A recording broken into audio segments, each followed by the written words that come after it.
አንተ ገነህ የምትታይበት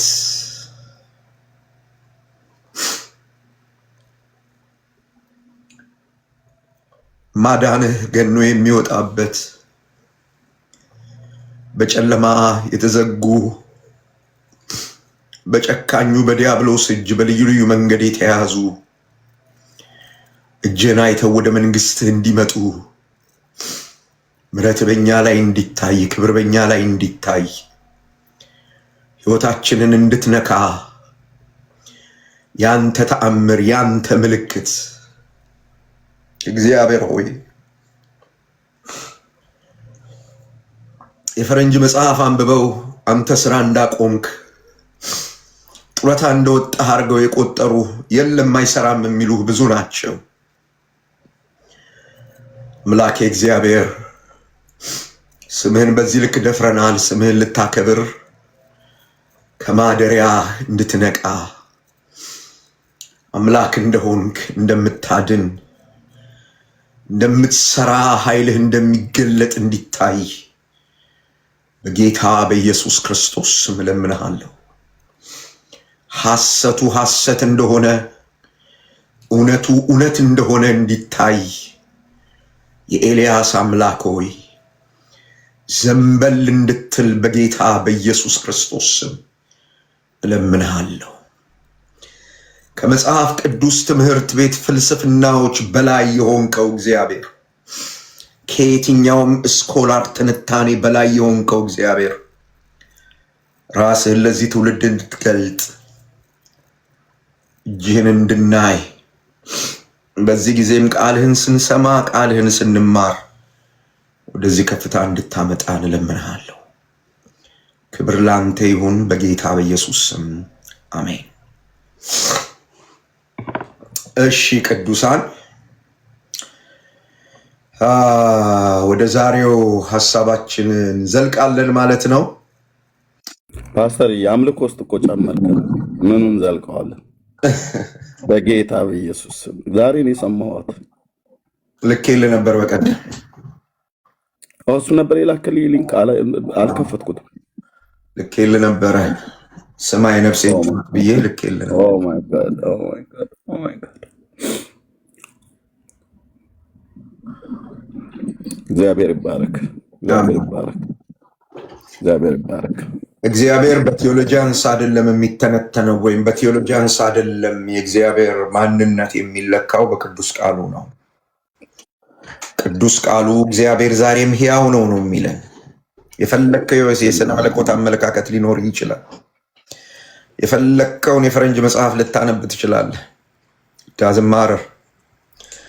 ጥያቄው እግዚአብሔር በዚያ ውስጥ አለ ወይ ነው። የማንንም ስራ ለማጣጣል አይደለም። ለመጽሐፍ ቅዱስ ትምህርት ቤት ተማሪዎችና አስተማሪዎች አክብሮት አለኝ። ግን ቅዱስ ቃሉ በሚለው እውነት ላይ ደግሞ በትህትና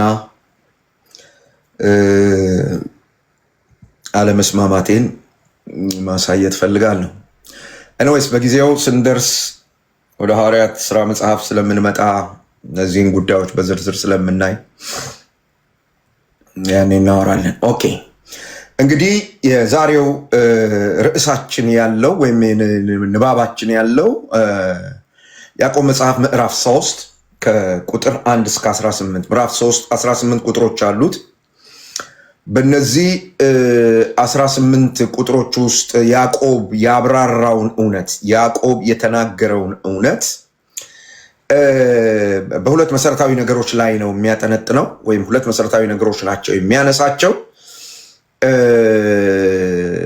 አንደኛውና የመጀመሪያው ሐሳብ ህዝቡንም አገልጋዩንም አንድ ላይ በጣም የሚገስጽ ሐሳብ ነውና እንግዲህ ልባችሁን ሰፋ አድርጋችሁ የጌታን ምክር ለመስማት መዘጋጀት ይጠይቃል ማለት ነው። እኔ ስራዬን እሰራለሁ። እናንተም ይሄ መልእክት ለሰው ቢደርስ ለቅዱሳን ቢደርስ ቅዱሳን ቢጠቀሙበት እና አንድ ሰው በእግዚአብሔር እውነት ላይ ልቡን ቢያሳርፍ ብላችሁ ካመናችሁ ይህንን አድርጉ። እንግዲህ ለዚህ የመጽሐፍ ክፍል የሰጠሁት ርዕስ የበሳል ክርስቲያን መለያዎች አንደበትና ጥበብ የሚል ስፒሪቹዋሊ መቹር ያደረገ ሰው ወይም በመንፈሳዊ ህይወቱ የሰከነ ሰው በመንፈሳዊ ህይወቱ የበሰለ ሰው ጠፈፍ ያለ ሰው ማለት ነው። መለያው ምንድነው? እሱ ምልክቶቹ ምንድናቸው? እነሱ ያዕቆብ በመከራ ውስጥ እያለፉ በፈተና ውስጥ እያለፉ ህይወታቸው እየተሰራ ባህሪያቸው እየተሰራ ያሉትን እነዚህን ሰዎች በመከራ ውስጥ በማለፋቸው ብቻ ትምክህት ይዟቸው እኔ ለጌታ ይሄን ዋጋ የከፈልኩ ያን ዋጋ የከፈልኩ የሚል ቀረርቶ ውስጥ ገብተው ችግር ውስጥ እንዳይወድቁ በእርግጥ ያለፉበት መከራ የተፈተኑት ፈተና በህይወታቸው ላይ ለውጥን አምጥቶ ከሆነ ምዕራፍ 1 ምዕራፍ 2 እንዳየ በተለይ ምዕራፍ 1 ላይ እንደተመለከትን ዛሬም ሄድ መለስ እንላለን እዛ አካባቢ እንደተመለከትን ያዕቆብ ምዕራፍ 3 ላይ ጠንካራ የሆነ ነገር ያነሳል እና አንድ ሰው በመንፈሳዊ ህይወቱ በሰለ አደገ የሚባለው ማስተማር ሲችል አይደለም፣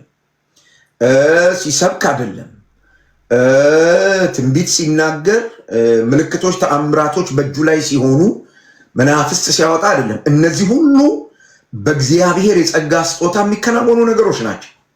ከኔና ከናንተ መንፈሳዊ እድገት ጋር ምንም አያገናኛቸው።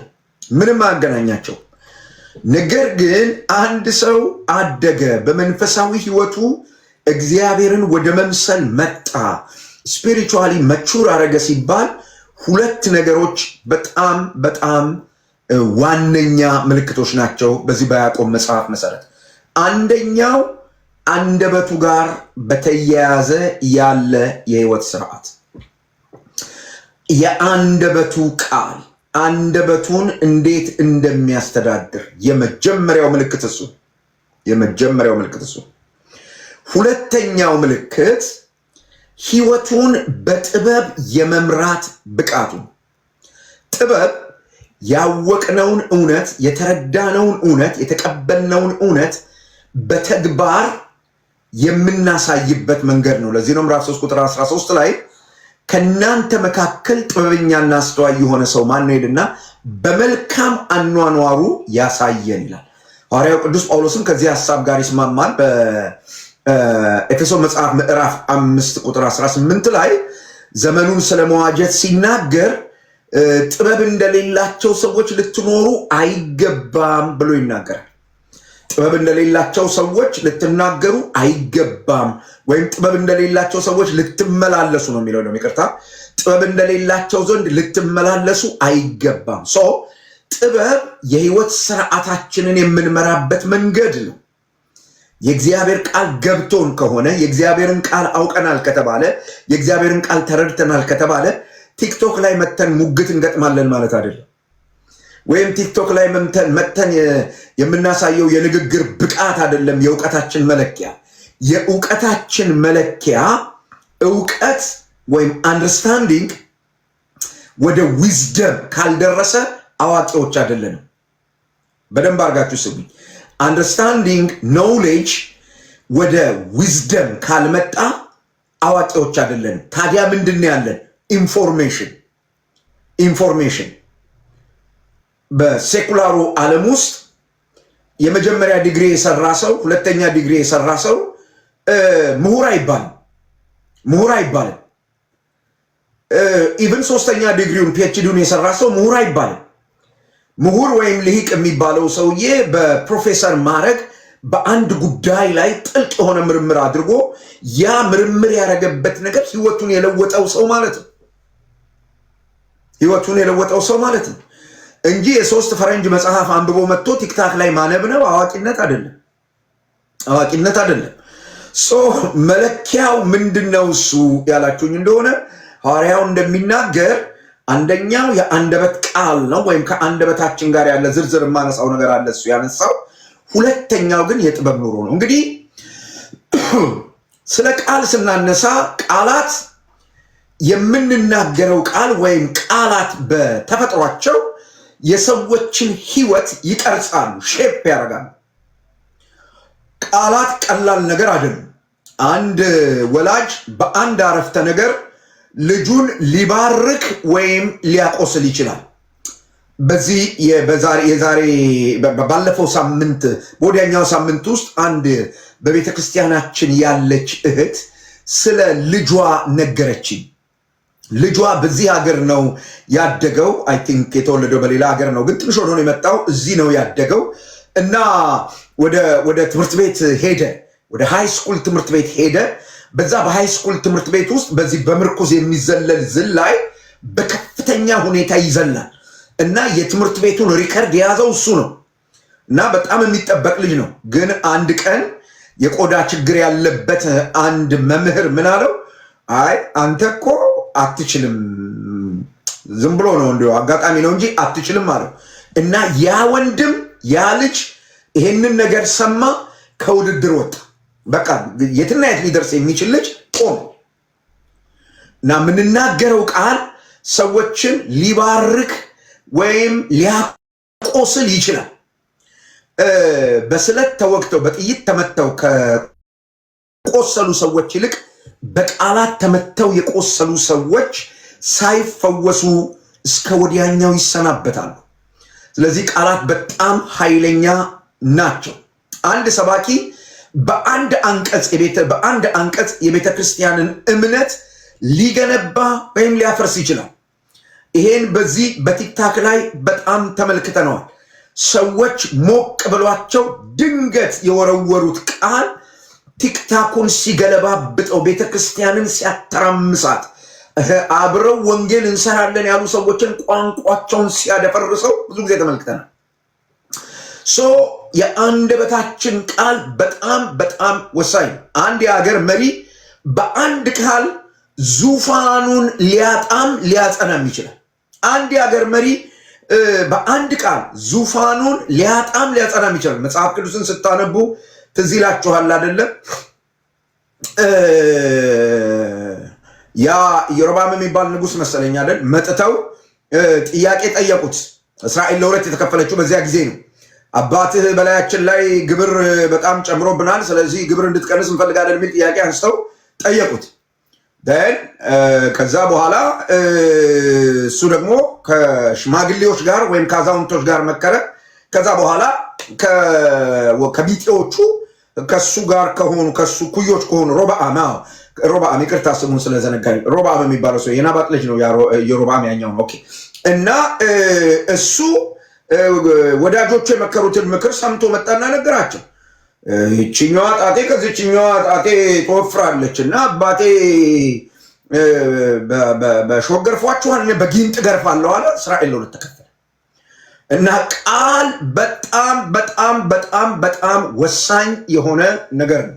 ከዚህ ሁኔታ አንጻር እንግዲህ የያዕቆብ መጽሐፍ ምዕራፍ 3 እንደሚያሳየው ንግግራችንና ጥበባችን አኗኗራችንም እንደዚሁ ነው። ዘመዶች የምንኖረው ኑሮ ከምንናገረው ነገር በላይ ድምፅ አለው። አንድ አባባል አለ፣ ከምትናገረው ነገር ይልቅ የምትኖረው ኑሮ ጆሮዬን ስለዘጋው ልሰማህ አልችልም ይላሉ ሰዎች። ሰምታችሁኛል? ከምትናገረው ነገር በላይ የምትኖረው ኑሮ ጩኸቱ ጆሮዬን ስለዘጋው የምትናገረውን ላዳምጥ አልችልም ይላሉ ሰዎች። ይሄ በጣም በጣም ወሳኝ የሆነ ነገር ነው። ስለዚህ ዛሬ በጣም ሁላችንን ቻሌንጅ የሚያደርግ ነገር ነው የምንነጋገር እና ንግግራችን እና ጥበባችን ወይም ኑሯችን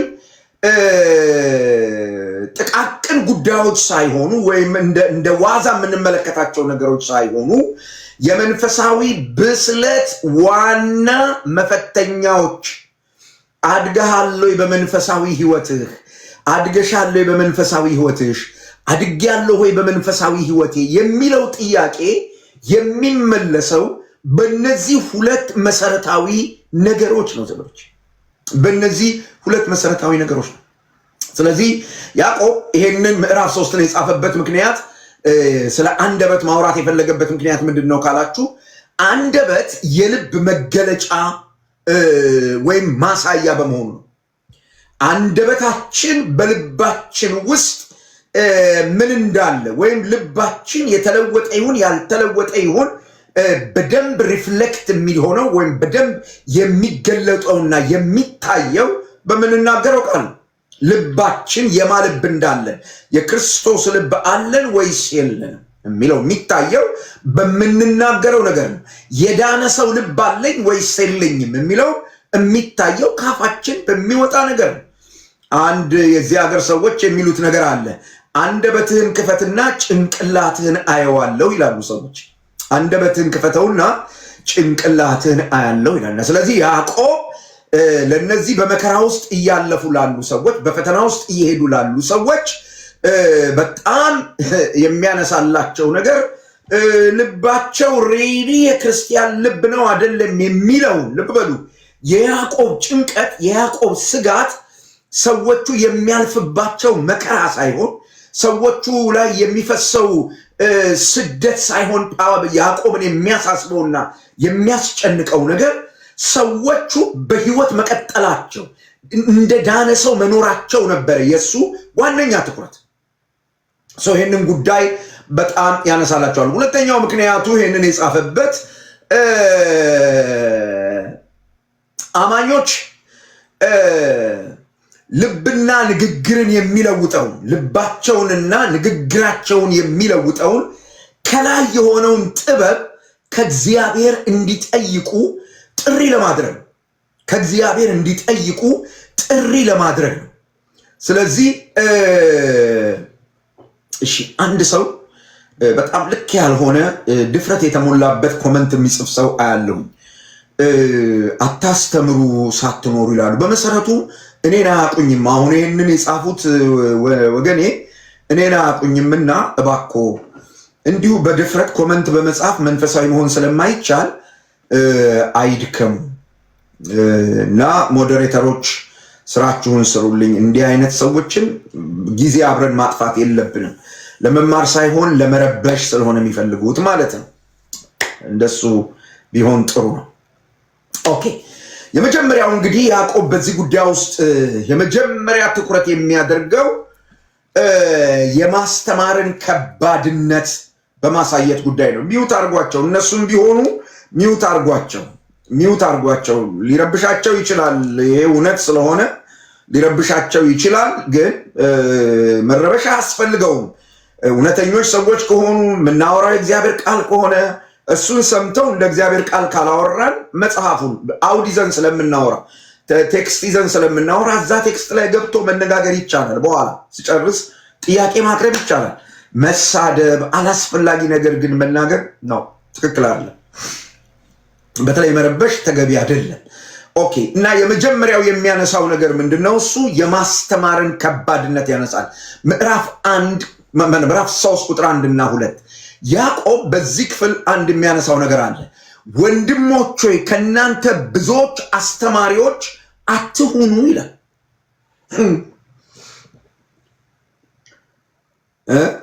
የተጠመቅንበት ውሃ ሳይደርቅ ወጥተን ኑ ሙግት ግጠሙኝ ብለን የምናቅራራ ትውልዶች በበዛንበት በዚህ ዘመን መሰረታዊው የክርስትና ትምህርት ምን እንደሆነ መጽሐፍ ቅዱስ ውስጥ ስንት መጽሐፍት እንዳሉ መጽሐፍ ቅዱስ ውስጥ ስንት የሥነ ጽሑፍ ዘውጎች ወይም አይነቶች እንዳሉ እማናቅ ሰዎች በተባራሪ እዚህ ቲክታኩ ላይ ያሉ ሰዎች ሲናገሩ የሰማነውን ነገር ይዘን እሱኑ ገጣጥመን እሱኑ ደግሞ በአግባቡም እንኳን ሳንረዳው ለማስተማር ለማለት የምንሄድ ሰዎች ይሄ ንግግር በጣም ሊከብደን ይችላል። በጥንቷ ቤተክርስቲያን አስተማሪዎችን ለምንድን ነው ያዕቆብ በዚህ ልክ ትኩረት ያደረገባቸው? ለምን ከነሱ ጀመረ ካላችሁ በጥንቷ ቤተክርስቲያን አስተማሪዎች ተሰሚነትና ክብር ነበራቸው። አስተማሪዎች ተሰሚነትና ክብር ነበራቸው። ያዕቆብ ግን ይህ የነበራቸው መንፈሳዊ ተጽዕኖ ይሄ የነበራቸው ተሰሚነት ይሄ የነበራቸው ክብር የከፋ ፍርድ ወይም ተጠያቂነት እንዳለበት ያስጠነቅቃቸው። የሚገርም ነገር ነው የሚነግራቸው። በዚያ በመጀመሪያው ክፍለ ዘመን ሰው ሁሉ ይሰማቸው ነበረ። ሰው እነሱ የሚያስተምሩትን ነገር ምን ማለታቸው ነው ብሎ ይመዝን ነበር እና ተጽዕኗቸው በጣም ትልቅ ነበር። ሰው እነሱ ያስተማሩትን ነገር ሰምቶ በህይወቱ፣ በኑሮው፣ በአገልግሎቱ፣ በትዳሩ፣ በገንዘቡ፣ በኢኮኖሚው፣ በስራው ላይ ውሳኔ ይወስናል እና ተሰሚነታቸው በጣም ታላቅ ነው። ያዕቆብ ምን ብሎ ይነግራቸዋል? ለእነዚህ ሰዎች ጥሩ ነው ይላል። እንዲህ አይነቱ ተጽዕኖ ፈጣሪነት፣ እንዲህ አይነቱ ተሰሚነት እንዳያዘናጋቸው ፍርድ እንዳለበት ወይም አካውንታቢሊቲ ተጠያቂነት እንዳለበት ያስጠነቅቃል። ምክንያቱስ ያላችሁ እንደሆነ እግዚአብሔር ትምህርቱን ሰውየው የሚያስተምረውን የትምህርቱን ይዘት ብቻ ሳይሆን የአስተማሪውን ማንነትና አስተማሪው የሚያስተምረውን ትምህርት ሲያስተምር የሚጠቀምባቸውን ቃላት በሰዎች ሕይወት ውስጥ የሚያፈሩትን ፍሬ ይመዝን። it is very remarkable። በደንብ አድርጋችሁ ስሙ። ለምንድነው ያዕቆብ ይሄን ነገር ያነሳላችሁ እንደሆነ እግዚአብሔር አንድ ሰው ሲያስተምር ሳውንድ የሆነ ዶክትሪን ነው ወይ ያስተማሪ ያለው፣ ትክክል የሆነ ትምህርት ነው ወይ ያስተማሪ ያለው የሚለውን ነገር ብቻ አይደለም የሚያየው። ልብ በሉ፣ የስተት አስተማሪዎች አሁን ብዙ አጃቢ ሊኖራቸው ይችላል። የስተት አስተማሪዎች አሁን ብዙ አድናቂ ሊኖራቸው ይችላል። ነገር ግን ስላስተማሩት የስተት ትምህርት ፍርድ አለ ነው የሚለው መጽሐፍ። ፍርድ አለ ነው የሚለው መጽሐፍ። በጣም ያዕቆብ እዚህ ላይ በጣም ትኩረት ሰጥቶ ነው የሚናገረው። ልብ ብላችሁ ስሙኝ። የሚናገሩት ትምህርት ወይም የሚያስተምሩት ትምህርት ይዘት ብቻ አይደለም፣ የአስተማሪው ደግሞ ማንነት ፋይዳ አለው። የአስተማሪው ማንነት ነገረ ሥላሴን የሚያስተምረው ይሄ አሁን የያዕቆብ መጽሐፍን እያስተማረ ያለው ሰውዬ ታሪኩ የሚኖረው ህይወት በዚህ የእግዚአብሔር ቃል ተመዝኖ ቀሎ ከተገኘ በእግዚአብሔር ፊት ፍርድ አለው። ምክንያቱስ እግዚአብሔር የኔ አስተማሪነት አያስገርመው፣ የኔ አስተማሪነት አያስደምመው። በማስተማር ብቃቴ እግዚአብሔርን ላስደምመው አልችልም። እናንተ ናችሁ ዋው መገለጥ የምትሉት እናንተ ናችሁ እንጂ እግዚአብሔር በማንም አስተማሪ ተደምሞ አያውቅም። ትዝ ይላችኋል፣ አቤልና ቃየል በእግዚአብሔር ፊት መስዋዕት ይዘው መጡ። አቤልና ቃየል በእግዚአብሔር ፊት መስዋዕት ይዘው ሲመጡ የሁለቱን መስዋዕት ያወዳደራችሁ እንደሆነ የቃየል መስዋዕት በሰው ዓይን ሲታይ በጣም ዋጋ ያለው መስዋዕት ነው። እንስሳት ናቸው የታረዱት፣ ጮማ አለበት፣ ስጋ አለበት፣ የሚበላው በጣም ጥሩ ስብ የሆነ ምናምን ነገር ነው። ነገር ግን መጽሐፍ ምን እንደሚል ተመልከቱ። እግዚአብሔርም ወደ ቃየንና ወደ መስዋዕቱ አልተመለከተም ይላል። እኔ ወንድሞች እናቶች፣ እዚህ 319 ሰዎች ቁጭ ብላችሁ እየሰማችሁኝ ይሄንን የማስተምረውን ነገር እግዚአብሔር ከሰማይ ካላየው ምን ይጠቅመኛል? የእናንተ ጊፍት እንደ ጉድ ቢፈስ፣ የእናንተ ኮሜንት ዋው እያለ ያለማቋረጥ ቢፈስ ምን ይጠቅመኛል? ምን ይጠቅመኛል? ምንም አትጨምሩልኝም፣ ምንም አትቀንሱልኝም። ነገር ግን ይሄን ትምህርት ሳስተምር አንድ ነገር ገብቶኝ ነው የማስተምረው። ዛሬ ለእናንተ በምናገረው ነገር እግዚአብሔር እንደሚጠይቀኝ።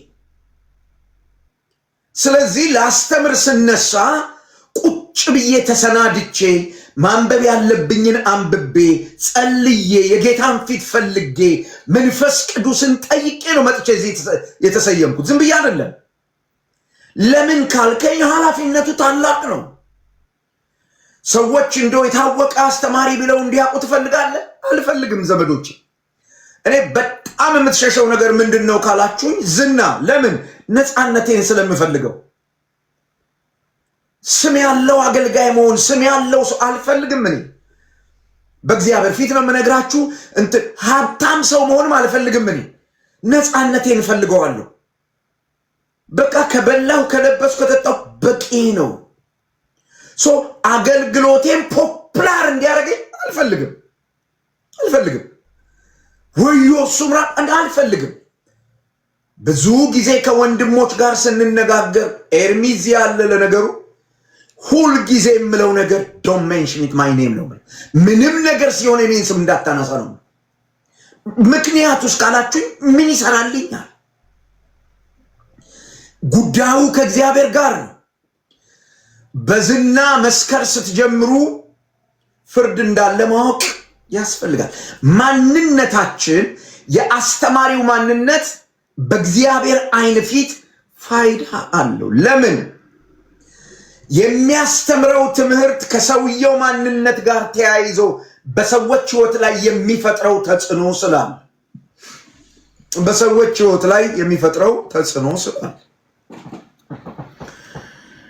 ለጽድቅ ሕይወት ስርዓት ራሱን ያልሰጠ ሰው ተሳስቶ ስለ ጽድቅ ሊያስተምር አይችልም። ተሳስቶ እግዚአብሔርን ስለ መምሰል ሊያስተምር አይችልም። ሁሉ ጊዜ እሱን ማውራት የሚፈልገው ምህረቱ፣ ፍቅሩ፣ ምህረቱ፣ ጸጋው፣ ፍቅሩ፣ ምህረቱ፣ አይዟችሁ ይኸው ብቻ ነው የሚወጣው። ሰሚት አርጉ ለእግዚአብሔር፣ ተገዙ ለእግዚአብሔር፣ እግዚአብሔርን አክብሩ አይወጣውም። ይሄ እንዲህ አይነቱ የህይወት ስርዓት ቅዱስ ቃሉ ስለሚቃወመው አታድርጉት፣ ህግ አታስተምረን ይላችኋል። ጸጋው ግን ዘመዶቼ በጽድቅ በቅድስናና እግዚአብሔርን በመምሰል በአሁኑ ዘመን እንዴት እንደምንኖር ነው የሚያስተምረን። እነዚህ ሶስት ይዘቶች የሌሉት የጸጋ ትምህርት መጽሐፍ ቅዱሳዊ አይደለም። ደግሜ ልንገራችሁ፣ እነዚህ ሶስት ይዘቶች የሌሉት ቅድስና፣ ራስን መግዛት እና እግዚአብሔርን በመምሰል መኖር የሚሉት እነዚህ ሶስት ይዘቶች የሌሉት የጸጋ ወንጌል የጸጋ ትምህርት የሚባል የመጽሐፍ ቅዱስ ወይም የጸጋ ትምህርት አይደለም። ሐዋርያውን ብሎ ይነግራቸዋል። አስተማሪነት ኃላፊነት አለበት፣ ለህይወት ተጠንቀቅ ይላል። ሌላው አስተማሪዎቹ የሚናገሯቸው ቃላቶች በሰዎች ህይወት ውስጥ የሚፈጥሩት ፍሬ እግዚአብሔር ይመዝነዋል። ዘመዶቼ አንዴ ከዳንክ ችግር የለም፣ እንደፈለክ ኑር። የጸጋ ዘመን ነው። ሰውን አታስጨንቁት፣ ፍቅር ብቻ ንገሩት ብለን ሰው በዚህ ላይ ተንጠልጥሎ ለእግዚአብሔር መገዛትን ትቶ በመሰረቱ ኢየሱስ ክርስቶስ በመጀመሪያ የሰበከው ከአፉ የወጣው ቃል ማቴዎስ ወንጌል ምዕራፍ 4 ቁጥር 17 እግዚአብሔር ፍቅር ነው የሚል አይደለም። የእግዚአብሔር መንግስት ቀርባለችና ንስሐ ግቡ ነው ያለው። ምን ማለት ነው? የእግዚአብሔር መንግስት ማለት የእግዚአብሔር አገዛዝ ማለት ነው። ኃጢአት ከሰው ህይወት ያሳደዳት፣ በሰው አመፅ ምክንያት ከሰው ህይወት የተቋረጠችው የእግዚአብሔር አገዛዝ በጌታችን በኢየሱስ ክርስቶስ መምጣት ይኸው መታለች ቀርባለችና ንስሐ ግቡ። ንስሐ መግባት ማለት ወደዛ ወደ ቀደመው ነገር መመለስ ማለት ነው። ፒሪየድ። መዳን ወይም ድኛለሁ ማለት በእግዚአብሔር አገዛዝ ውስጥ ገብቻለሁ ማለት ነው። ሌላ ታሪክ የለውም። እዚህ ውስጥ ስትገባ ነው የሙታን ትንሣኤ ያንተ ተስፋ የሚሆነው። እዚህ ውስጥ ስትገባ ነው የኔ ወንድም የጌታ የኢየሱስ ክርስቶስ ዳግም መምጣት ያንተ ተስፋ የሚሆነው። እዚህ ውስጥ ስትገባ ነው የመጨረሻውን መዳን መካፈል ያንተ ተስፋ የሚሆነው። ስለዚህ አሁን ያልገባህበት የእግዚአብሔር መንግስት ነገ አትገባበትም። ስለዚህ አስተማሪዎች የሆናችሁ ሰዎች አውቃለሁ፣ ኤርሚም ነግሮኛል፣ አገልጋዮች እንደምትሰሙኝ አውቃለሁ። የኔ ወንድሞችና የኔ እህቶች፣ እኔ በእናንተ ድካም ላይ የኔን ጽድቅ ማሳየት አይደለም ዓላማዬ፣ ግን ለእኔና ለእናንተ ያለው ማስጠንቀቂያ ይሄ ነው። ኮመንት ባፍንጫችን ይውጣ። የጥንቷ ቤተክርስቲያን መምህራን በሌሎች ሰዎች ህይወት ላይ ከፍተኛ ተጽዕኖ የማሳደር አቅም ስለነበራቸው ተግባራቸውን በከበደ ፍርድ ሚዛን እንደሚመዘን ወይም በከበደ ፍርድ ሚዛን የሚመዘን በመሆኑ ከፍተኛ መንፈሳዊ ኃላፊነት ነበረባቸው። ማስተማር የተባለው ነገር እግዚአብሔርን ቃል መናገር የተባለው ነገር በነዛ አስተማሪዎች ላይ ወድቆ የነበረው የመጀመሪያው መንፈሳዊ ኃላፊነት ነው። መንፈሳዊውን ነገር መንፈስ ቅዱስ አስተምሯቸው መንፈስ ቅዱስ የሚያሳያቸውን አይተው በመንፈሳዊ ቋንቋ መንፈሳዊውን ነገር መግለጥ ነበረባቸው። አንደኛ ቆሮንቶስ ምዕራፍ 2 እንደሚናገር ማለት ነው ሐዋርያው ቅዱስ ጳውሎስ ለኛ የእግዚአብሔርን ጥልቅ ነገር መንፈስ ቅዱስ መርምሮ ገለጠልን። እሱ የገለጠልንን መገለጥ ከመንፈሳዊ ነገር ጋር አስተያይተን መንፈስ ቅዱስ በሚሰጠን ቃል እንናገራለን ነው የሚለው። መንፈስ ቅዱስ ታሪኩ እንዲያስተምር ብሎ የስድብ ቃል አይሰጥም። መንፈስ ቅዱስ ታሪኩ እንዲያስተምር ብሎ ክብረነክ ንግግር አይሰጥም። በመንፈስ ቅዱስ ማመካኘት አይቻልም። እርሱ የእግዚአብሔርን ነገር ስለዚህ የተቀበልነውን የእግዚአብሔርን ነገር ከመንፈሳዊ ነገር ጋር አስተያይተን ደግሞ መንፈስ ቅዱስ በሚሰጠን ቃል ማስተማር መንፈሳዊ ኃላፊነት አለበት። ሐዋርያው ቅዱስ ጳውሎስ ያዕቆብ ነው ወንድሞች ሆይ ይላል ከናንተ ብዙዎች አስተማሪዎች አትሁኑ። ለምን? ይሄንን የሚያክል ትልቅ ኃላፊነት አለበት። አያችሁት? ይሄን የሚያክል ትልቅ ኃላፊነት ያለበትን ጉዳይ ነው እኛ አንድ ጥቅስ ወይም ሁለት ጥቅስ ይዘን ቤት ከፍተን ከዛ በኋላ ስላቅ በስላቅ የፈለግነው ነገር ስናል በላያችን ላይ ምን አይነት አደጋ እንደምንሰበስብ ተመልከቱ። ሁለተኛው በነዛ በጥንት ቤተክርስቲያን አስተማሪዎች ዘንድ የነበረው ነገር ምንድነው ካላችሁ ስነ ምግባራዊ ኃላፊነት። ስነ ምግባር ንግግርን ይጨምራል፣ ቃልን መምረጥ ይጨምራል፣ ስሜትን መግዛት ይጨምራል፣ በንጽህና መኖርን ይጨምራል፣ የልብ መለወጥን ይጠይቃል። ስነ ምግባር ለእግዚአብሔር ቃል መታዘዝን፣ ለመንፈስ ቅዱስ መገዛትን ይጠይቃል። ይሄ በጣም ወሳኝ የሆነ ነገር ነው። ሌላኛው የነበረባቸው ነገር ምንድነው ካላችሁ ማህበራዊ ኃላፊነት ነበረባቸው። ከአብሯቸው ከሚኖር ማህበረሰብ ጋራ ወይም አብሯቸው በሚኖር ማህበረሰብ መካከል በህዝቡ ላይ የተለዩ ሰዎች ሳይሆኑ ከህዝቡ ጋር እኩል የሚኖሩ የህዝቡን ህመም የሚታመሙ የህዝቡን ችግር የሚካፈሉ መሆን አለባቸው። ይሄ ጫና ነበረባቸው እንጂ ኮቱን ልንጋ ጨርቁን ልንጋ በተነጠፈ ቀይ ግምጃ ላይ ይሄድ አበባ ይዘን እንቀበለው በሞተር እናጅበው ክላሽንኮፕ በታጠቀ ሰውዬ እንትን እናርገው የሚባል ነገር አልነበረም። ይሄ መጽሐፍ ቅዱሳዊ እነዚህ ያየናቸው ነገሮች ሁሉ ፍርድ አላቸው። ስለዚህ ብዙዎቻችሁ ለዚህ ብላችሁ አስተማሪዎች እንዳትሆኑ የዚህ አይነት ኃላፊነት አለበት ይላል። ከዚህ ጋር አያይዞ የሚያነሳው ሁለተኛው ሐሳብ እዚህ ከበድ ያለ መለኮታዊ ፍርድ መኖሩን ነው የሚያነሳው። ተመልከቱ እንደሚል ወንድሞች ሆይ ከእናንተ ብዙዎች አስተማሪዎች አይሁኑ። ለምን ስንለው የባሰውን ይላል ማለት ከሌሎች ጋር ተነጻጽሮ የከበደውን ከበድ ያለውን የባሰውን ፍርድ እንድንቀበል ታውቃላችሁና ይላል። በጣም አስገራሚ ነገር ያዕቆብ መምህራን ወይም እግዚአብሔርን ቃል እናስተምራለን የሚሉ ሰዎች የከበደ ፍርድ እንደሚቀበሉ በመጥቀስ ብዙዎች መምህራን ለመሆን መጣደፍ እንደሌለባቸው ያስጠነቅቃል። በጣም የሚገርመው ነገር ይሄንን ሲያደርግ ያዕቆብ ራሱን አካቶ ነው የሚናገር። አይገርማችሁ?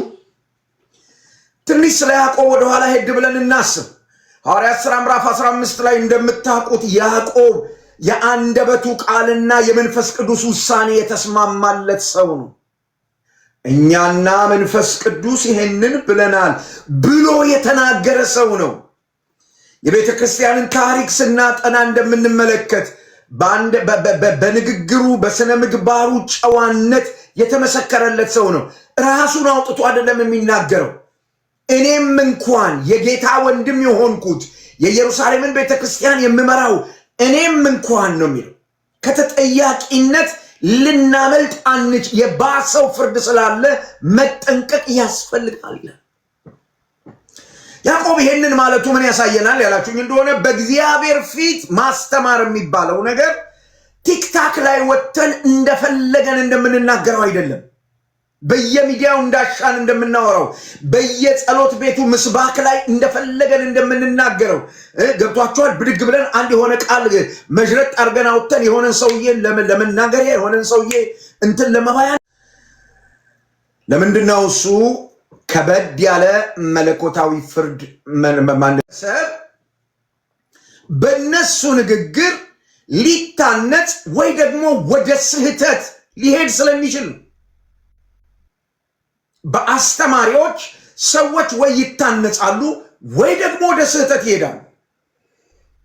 ስለዚህ አስተማሪዎች አትሁኑ። አይገርማችሁም? በስተት ትምህርት ውስጥ ለወደቁ ወገኖች ሁሉ ተጠያቂዎች ናቸው የስተት አስተማሪዎች። ዛሬ ማንም ምንም ሊያረጋቸው አልቻለ ሊሆን ይችላል፣ ነገር ግን በእግዚአብሔር ፊት ተጠያቂዎች ናቸው። ወደ ስተት ላሰማሯቸው ሰዎች ይጠየቃሉ። ለምንድነው እሱ ቅዱስ ያዕቆብ ብዙዎች አስተማሪዎች እንዳይሆኑ የሚያሳስብበት ሶስተኛው ምክንያት ለመላው ማህበረሰብ የነበረባቸው ኃላፊነት ታላቅ ስለነበረ ነው። ለመላው ማህበረሰብ የነበረባቸው ኃላፊነት ታላቅ ነበር። ይሄ አሁን እያየነው ያለነው የመጽሐፍ ቅዱስ ክፍል እንደሚያመለክተው የአንድ መምህር ውድቀት በራሱ ላይ ብቻ የሚወሰን አይደለም። የአንድ እግዚአብሔር ቃል አስተማሪ የአንድ አገልጋይ ውድቀት በእርሱ ላይ ብቻ የሚወሰን አይደለም። ነገር ግን ብዙዎችን ለስህተት ሊዳርግ ይችላል። ስለዚህ በጥንቷ ቤተክርስቲያን መምህራን የቤተክርስቲያንን እምነት አንድ፣ የቤተክርስቲያንን ስነ ምግባር ሁለት፣ የቤተክርስቲያንን አንድነት የመቅረጽ ትልቅ ኃላፊነት በላያቸው ላይ ነበር። ስለዚህ በጥንቷ ቤተክርስቲያን ሰዎች የእግዚአብሔርን ቃል የሚያስተምሩት የመናገር አባዜ ስለያዛቸው አይደለም። በጥንቷ ቤተክርስቲያን አስተማሪዎች ወደ ማስተማር የሚመጡት ቲክታክ ላይ ታዋቂ ሰዎች ለመሆን አይደለም፣ ሚዲያ ላይ ታዋቂ ሰዎች ለመሆን አይደለም፣ ወይም ፖፕላር ሰባኪ ለመባል አይደለም። ልብ በሉ፣ በጥንቷ ቤተክርስቲያን ውስጥ መምህራን ከንግግር አንጻር ከቃል አንጻር የነበረባቸው ኃላፊነት ምንድነው ካላችሁ፣ እምነትን በተመለከተ ሰዎች እምነታቸው እንዳይናጋ፣ ሁለተኛ ሰዎች ልቅ የሥነ ምግባር የህይወት ስርዓት ውስጥ እንዳይገቡ፣ ሶስተኛ የቤተ ክርስቲያንን አንድነት የመቅረጽ ከባድ ኃላፊነት ነበረባቸው። ስለዚህ የስልጣን ቦታቸውን ያላግባብ መጠቀም፣ አላስፈላጊ ነገር በመናገር ያንን ማድረግ መንጋው ላይ ከባድ መንፈሳዊ ጉዳት እንደሚያስከትል በሚገባ ይረዱ ነበር። ለዚህ ነው ያዕቆብ አስተማሪዎች አትሁኑ ይላል። የበለጠ ፍርድ እንድንቀበል ታውቃላችሁና። በማስተማሩ ውስጥ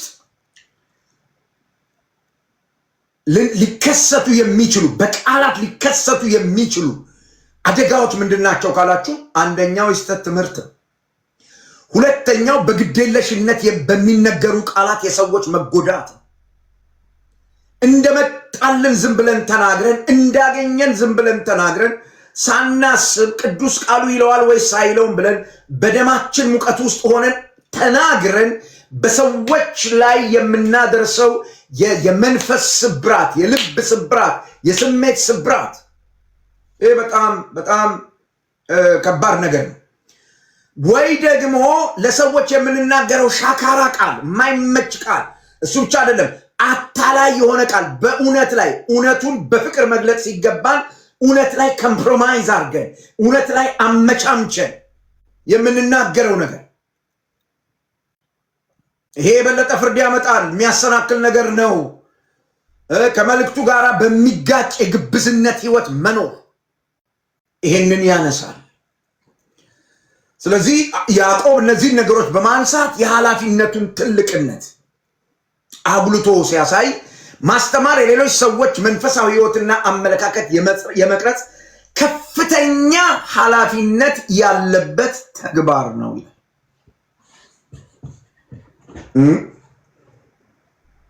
አዎ ሰው ሁሉ ወጥቶ እየሄደ ነው፣ ግን እኔ ማስተማር እቀጥላለሁ።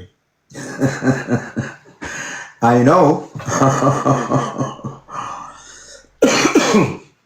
የሄዱት ሲሄዱ መጠቀም ያለባቸው እንዲመጡ እናንተ ሼርና ታብታብ ማድረግ ቀጥሉ ዘመዶቼ፣ እየሰማችሁ ማለት ነው። ይሄን እውነት የኢትዮጵያ ቤተክርስቲያን አገልጋዮች ሰምተው መፈወስ አለባቸው። ሰምተን መፈወስ አለብን። it is a word of God፣ የታሪኩ ቃል አይደለም። ይሄ በጣም በጣም ቁልፍ የሆነ ነገር ነው።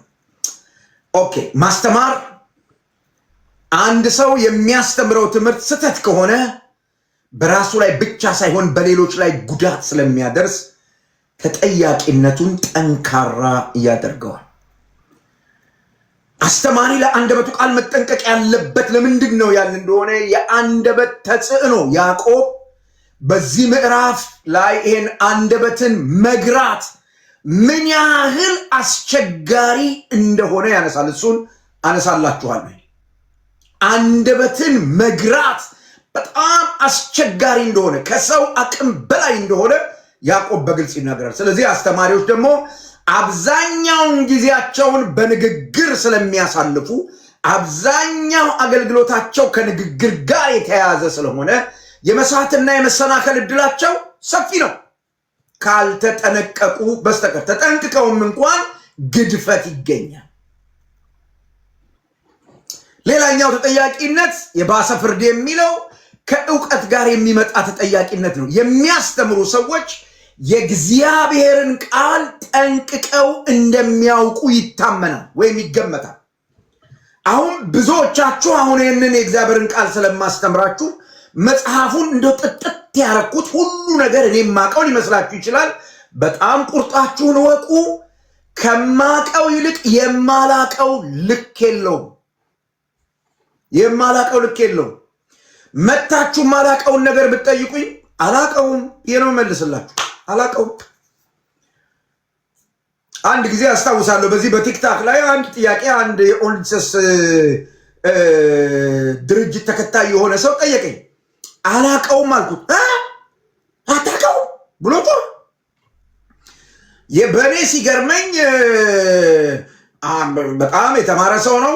ሁላችሁ ታውቁታላችሁ። ወንድማችን ዶክተር ተስፋዬ ሮበላይ ከኔ ጋር ሆኖ የእነሱን እምነት ትክክል አለመሆን እያስረዳ በነበረበት ጊዜ አንድ በጣም ወልጋራ የሆነ ጥያቄ ጠየቀው እና ሲጠይቀው አላቅም አለው።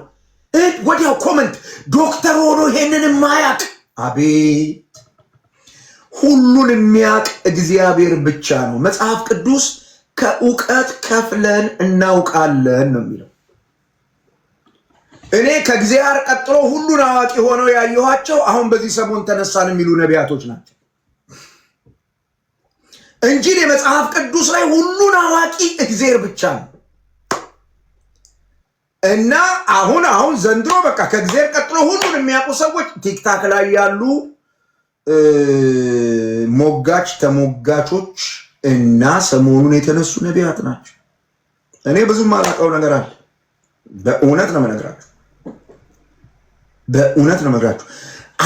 አለማወቅ ያሸማቅቃል። ምንም አያሸማቅቀኝም። ለምን ካላችሁ አለማወቄን ስለማውቅ ለመማር ሁሉ ጊዜ ተዘጋጅቼ ነው ያለው። በቃ የሚያስተምረኝ እማራለሁ። በጣም የሚገርመው አለማወቄን ስለማቅ ራሴን እንዳዋቂ ነው የምቆጥረው። ለምን ካላችሁ አዋቂነት አለማወቅን ማወቅ ነው። እውቀት ቅድም ባልኳችሁ ልክ ነው የሚለካው። እውቀት ቅድም ባልኳችሁ ልክ ነው የሚለካው። አሁን እዚህ 2 ሼልፍ ሙሉ መጽሐፍ አለ። ቤት ምናምን የሚያህል መጽሐፍ አለ። ይሄን ሁሉ አንብቤ ምን ብዬ እሱ አይደለም እውቀት። ይሄንን አንብቤ በህይወት የምኖረው ከሆነ እውቀት ነው።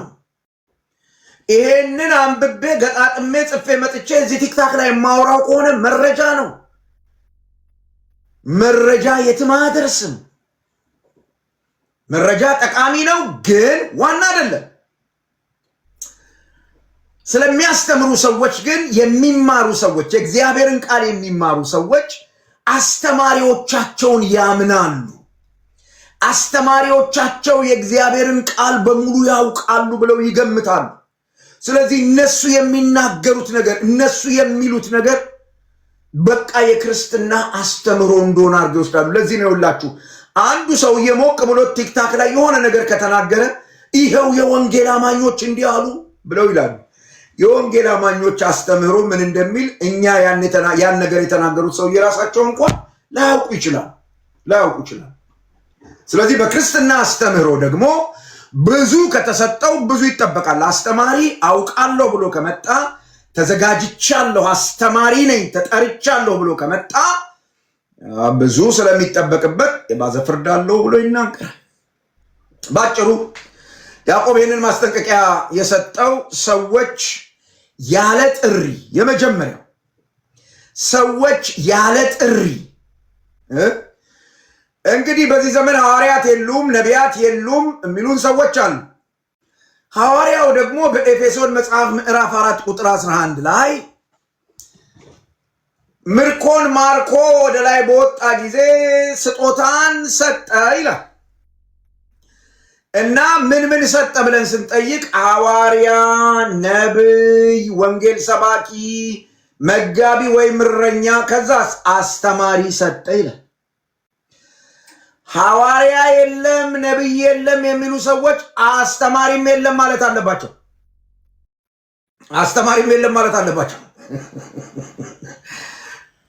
የትኛውም አመክንዮ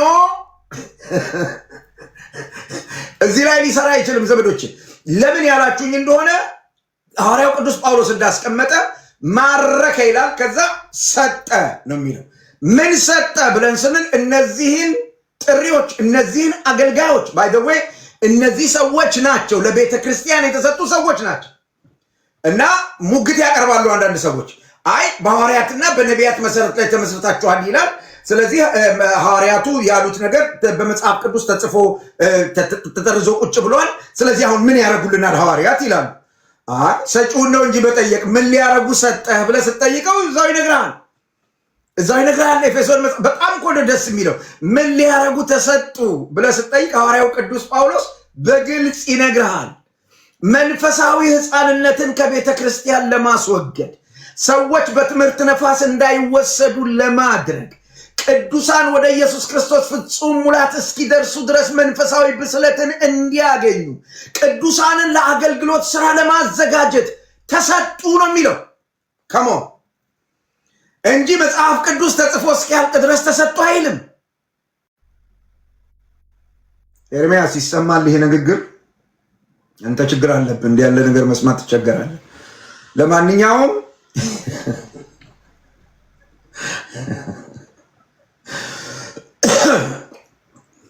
ዘመዶቼ ያዕቆብ እያለ ያለው ምንድን ነው? እሱ ያላችሁን ያዕቆብ እያለ ያለው አስተማሪነት በሃይማኖት ቅንዓት የሚፈጸም ተግባር አይደለም። የወንጌል አማኝነት ወይም የፕሮቴስታንት ሃይማኖት ተከታይነት ወይም የጴንጤቆስጤ ሃይማኖት ተከታይነት ምናምን አነሳስቷችሁ ሞቅ አርጓችሁ ተነስታችሁ የምትሉት ነገር አይደለም። አይ ጉንፋን ነው ውሃ አልጠጣም የምታረጉት ነገር አይደለም። ተጠርቻለሁ ሆይ ለዚህ ጉዳይ ምክንያት ውስጥ ጥሪ ካለ አብሮ ጸጋ አለ። ያዕቆብ እያወራ ያለው ይህንን ለምን ካላችሁ እነዚህ ሰዎች በስደት ውስጥ ነው ያሉት። እምነታቸው እየተነቀፈ ነው። ሁሉ ሰው ተነስቶ የእምነቱ ተሟጋች ሊሆን እንዳይችል እንትነኝ እንዳይል ተረጋጉ። የተጠሩ ሰዎች ናቸው ይሄንን ማድረግ ያለባቸው፣ ምክንያቱም ፍርድ አለበት፣ ኃላፊነት አለበት ይላል። ይሄ ነገር ትንሽ ሊያስቀይማችሁ ይችል ይሆን ወንድሞችና እህቶች፣ ግን እውነት ነው። ጥሩ ነው። እምነታችሁን መውደድ፣ ቤተ እምነታችሁን መውደድ ጥሩ ነው። ሳትጠሩ ግን 110% ጥሩ ጥያቄ ነው የጠየቀኝ። አንተስ ተጠርተሃል ያልከኝ ወዳጄ መጠራቴን ከዛሬ 30 ዓመት በፊት 110% አረጋግጫለሁ። በጣም ጥሩ ጥያቄ ነው የጠየቀኝ ወይም የጠየቅሽኝ። አሮን ወንዱን ሴት አላቀ መጠራት የመጀመሪያው ነገር ነው። ጥሪ ባይኖረኝ ምን እሰራለሁ እዚህ አንተ ጋር ብራዘር? ምን አደርጋለሁ ቲክታክ ላይ? ጥሪ ባይኖረኝ የፈለገው ሰው እንደዚህ እንዲናገረኝ የፈለገው ሰው እንዲሰድበኝ ፈልጌ መጣ ይመስልሃል? አልመጣም። ስንት ስራ ባለበት ስንት ኦፖርቹኒቲ ባለበት ሀገር ወዳጄ ስንት ነገር ባለበት ከዛ ሲያልፍ ማጣራት ደግሞ ከፈለክ በደንብ በፍሬ በተግባር ማጣራት ፈልጋለሁ ካልክ ይህን ጥያቄ ጠየቀኝን መረጃ ልሰጥ እችላለሁ። የማገለግለው ክርስቲያን ሚሽነሪ አሊያንስ ኢትዮጵያውያን ቤተክርስቲያን ትባላለች። 6315 ቢውላ ስትሪት ላይ ነው ያለችው። በዚያ የሚገኙ ቅዱሳንን ፌስቡክ ላይ ገብተህ ምናምን ቅዱሳንን ኮንታክት አድርግና ጠይቃቸው። የተጠራ ሰውዬ ነው እያገለግላችሁ ያለ ምን ፍሬ አይታችኋል? ይቻላል። ያው ለመጣልህ ዊትነስ ሂር የሚል አብይ የሚባል ወንድም ያው እሱ ጠይቀው ሌሎችም ይኖራሉ። ምንም ጥያቄ ነኝ፣ ግን በድፍረት ነው የማወራው ወዳጄ። እኔ ፈሪሳዊ አይደለሁም፣ ስለተጠራሁ ነው የማስተምረው። ኦኬ ወደ ነጥቤ ልምጣ። ሳትጠሩ አታድርጉ ነው የሚለው ጳውሎስ። ማነው ያዕቆብ። ሁለተኛው ዝግጅት ነው። መጠራት ብቻውን ውጤታማ አያደርግም። አንዳንድ ሰዎች በህይወታችሁ ውስጥ ጥሪ ሊኖር ይችላል። እግዚአብሔር ለማስተማር አገልግሎት ጠርቷችሁ ሊሆን ይችላል። ሳትዘጋጁ መጽሐፍ ቅዱስን 2 ጊዜ በቁሙ ስላነበባችሁ አስተማሪ ልትሆኑ አትችሉ። መማር አለባችሁ ቁጭ ብላችሁ። ከቻላችሁ መጽሐፍ ቅዱስ ትምህርት ቤት፣ ጤነኛ የሆነ መጽሐፍ ቅዱስ ትምህርት ቤት ውስጥ ገብታችሁ መማር አለባችሁ።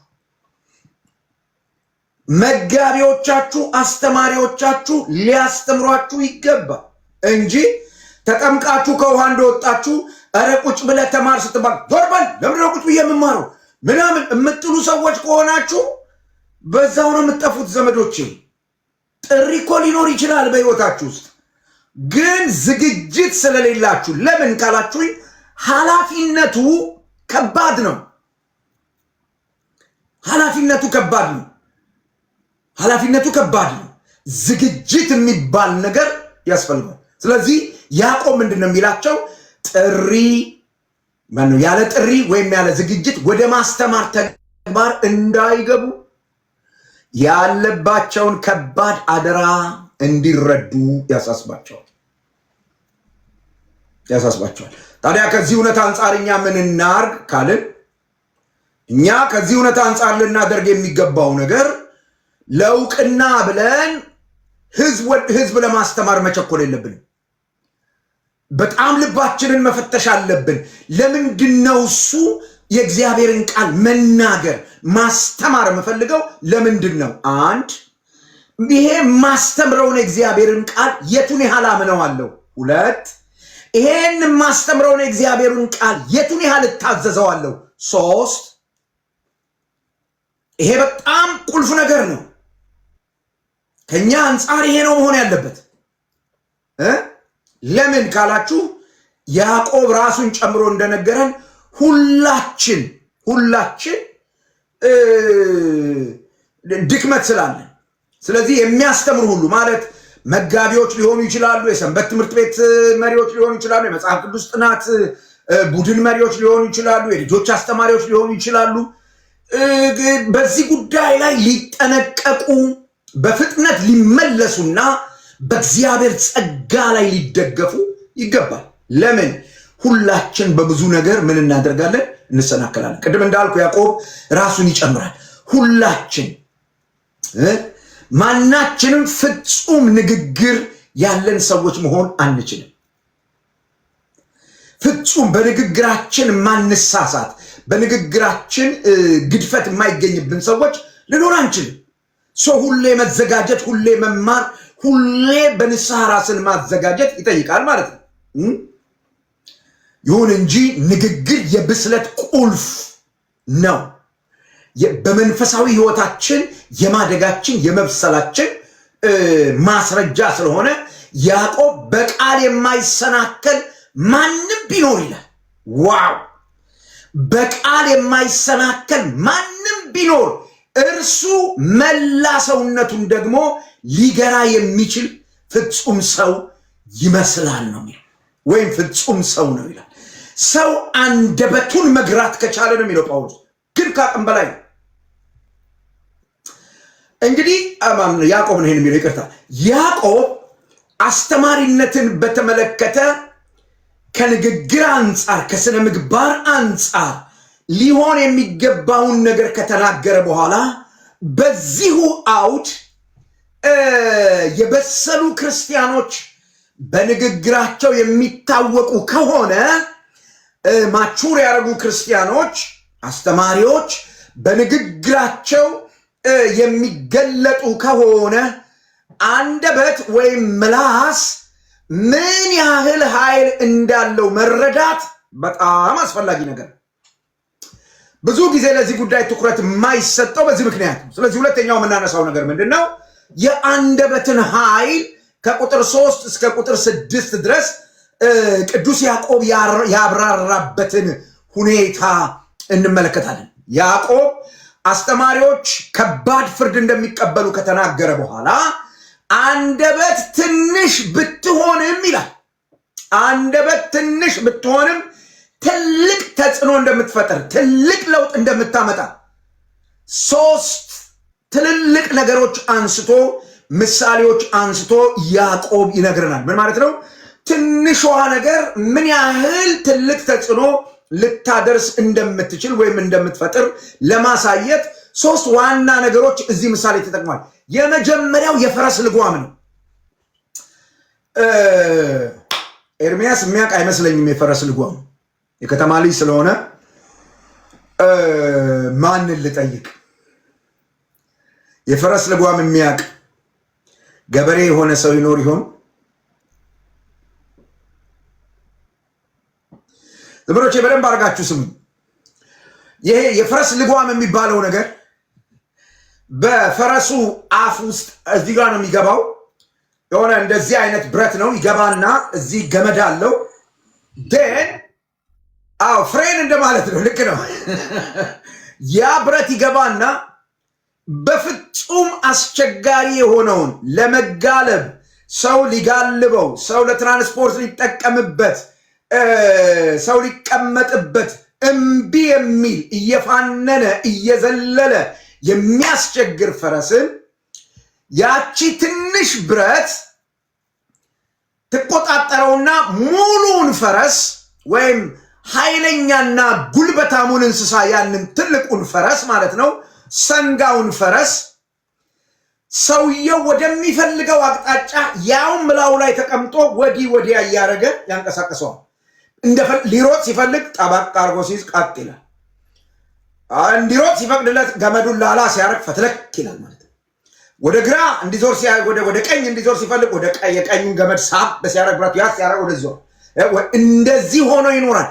ያ ለያዝ ለናዛዥ ያስቸገረ ፈረስ እቺን የኔን ጣት በምታክል ብረት በዚያ አማካኝነት በትንሽ ልጓም ይመራል ይልና ይሄንን ንጽጽር የሚሰራው ከዚች ከትንሿ የሰው ምላስ ጋር ከዚች ከትንሿ የሰው አንደበት ጋር ነው። እንዲሁ ምላስ ትንሽ ብትሆንም የህይወትን አቅጣጫ ምን ታደርጋለች? ትመራለች። ሰዎች ምላስ በጣም አደገኛ ነገር ነው። በጣም አደገኛ ነገር ነው።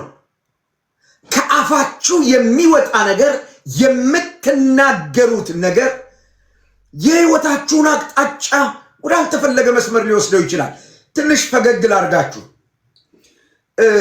በደርግ ዘመን ማለት ነው። በደርግ ዘመን ምንድነው ይሄ የብሔራዊ ውትድርና የሚባል ነገር ነበርና እነዚህ የመንገድ ትራንስፖርት ህዝብ የሚያሳፍሩ የክፍለ ሀገር አውቶቡሶች ጠዋት አውቶቡስ ተራ ህዝብ ጭነው ወደ ክፍለ ሀገር ለመሄድ ገንዘብ ለመስራት ሲሄዱ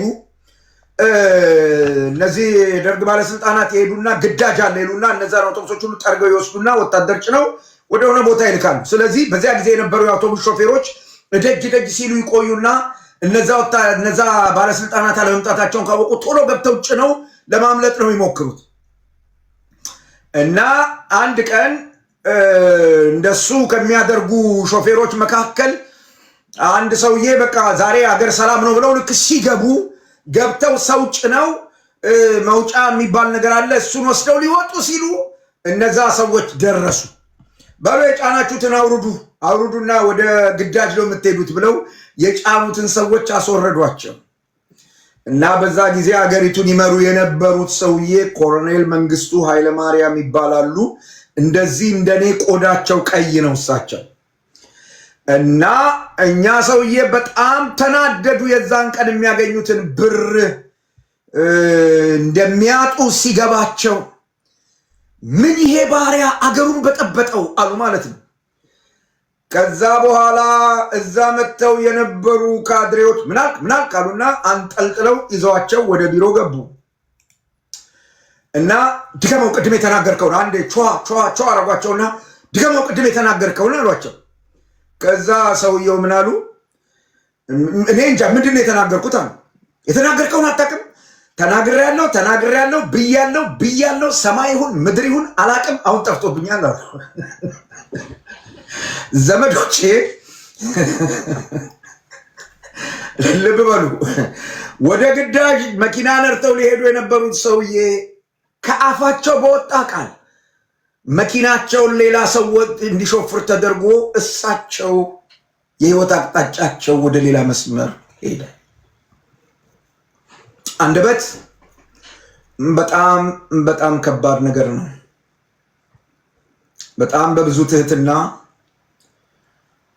በተለይ እዚህ ቲክታክ ላይ የምታገለግሉ ወንድሞቼና እህቶቼን አንድ ነገር መናገር ፈልጋለሁ።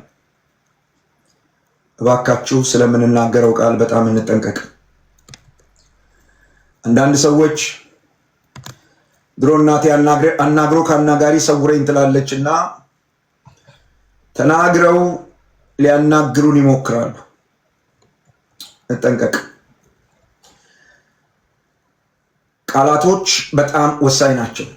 ቃላቶቻችን ትዳራችንን፣ ልጆቻችንን፣ አገልግሎታችንን፣ የህይወታችንን መስመር ሁሉ አቅጣጫውን ሊወስኑ ይችላሉ። ወላጆች ለሆናችሁ ሰዎች በእውነት በብዙ ትህትና እየለመንኩ የምነግራችሁ ነገር ለልጆቻችሁ የምትናገሩትን ቃል ሁለት ያስቡ።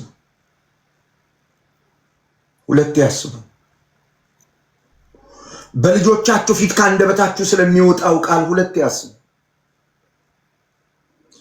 ባሎች ለሚስቶቻችሁ ስለምትናገሩት ቃል ሁለት ያስቡ። ሚስቶች ለባሎቻችሁ ስለምትናገሩት ቃል ሁለት ያስቡ። ባልንጀሮች ለባልንጀሮቻችሁ ስለምትናገሩት ቃል ሁለት ያስቡ። የምትናገሩት ነገር ቅዱስ ቃሉ እንደሚል አንድ እግዚአብሔር ቃል ላንብብላችሁ። ኤፌሶን መጽሐፍ ምዕራፍ 4 ቁጥር 30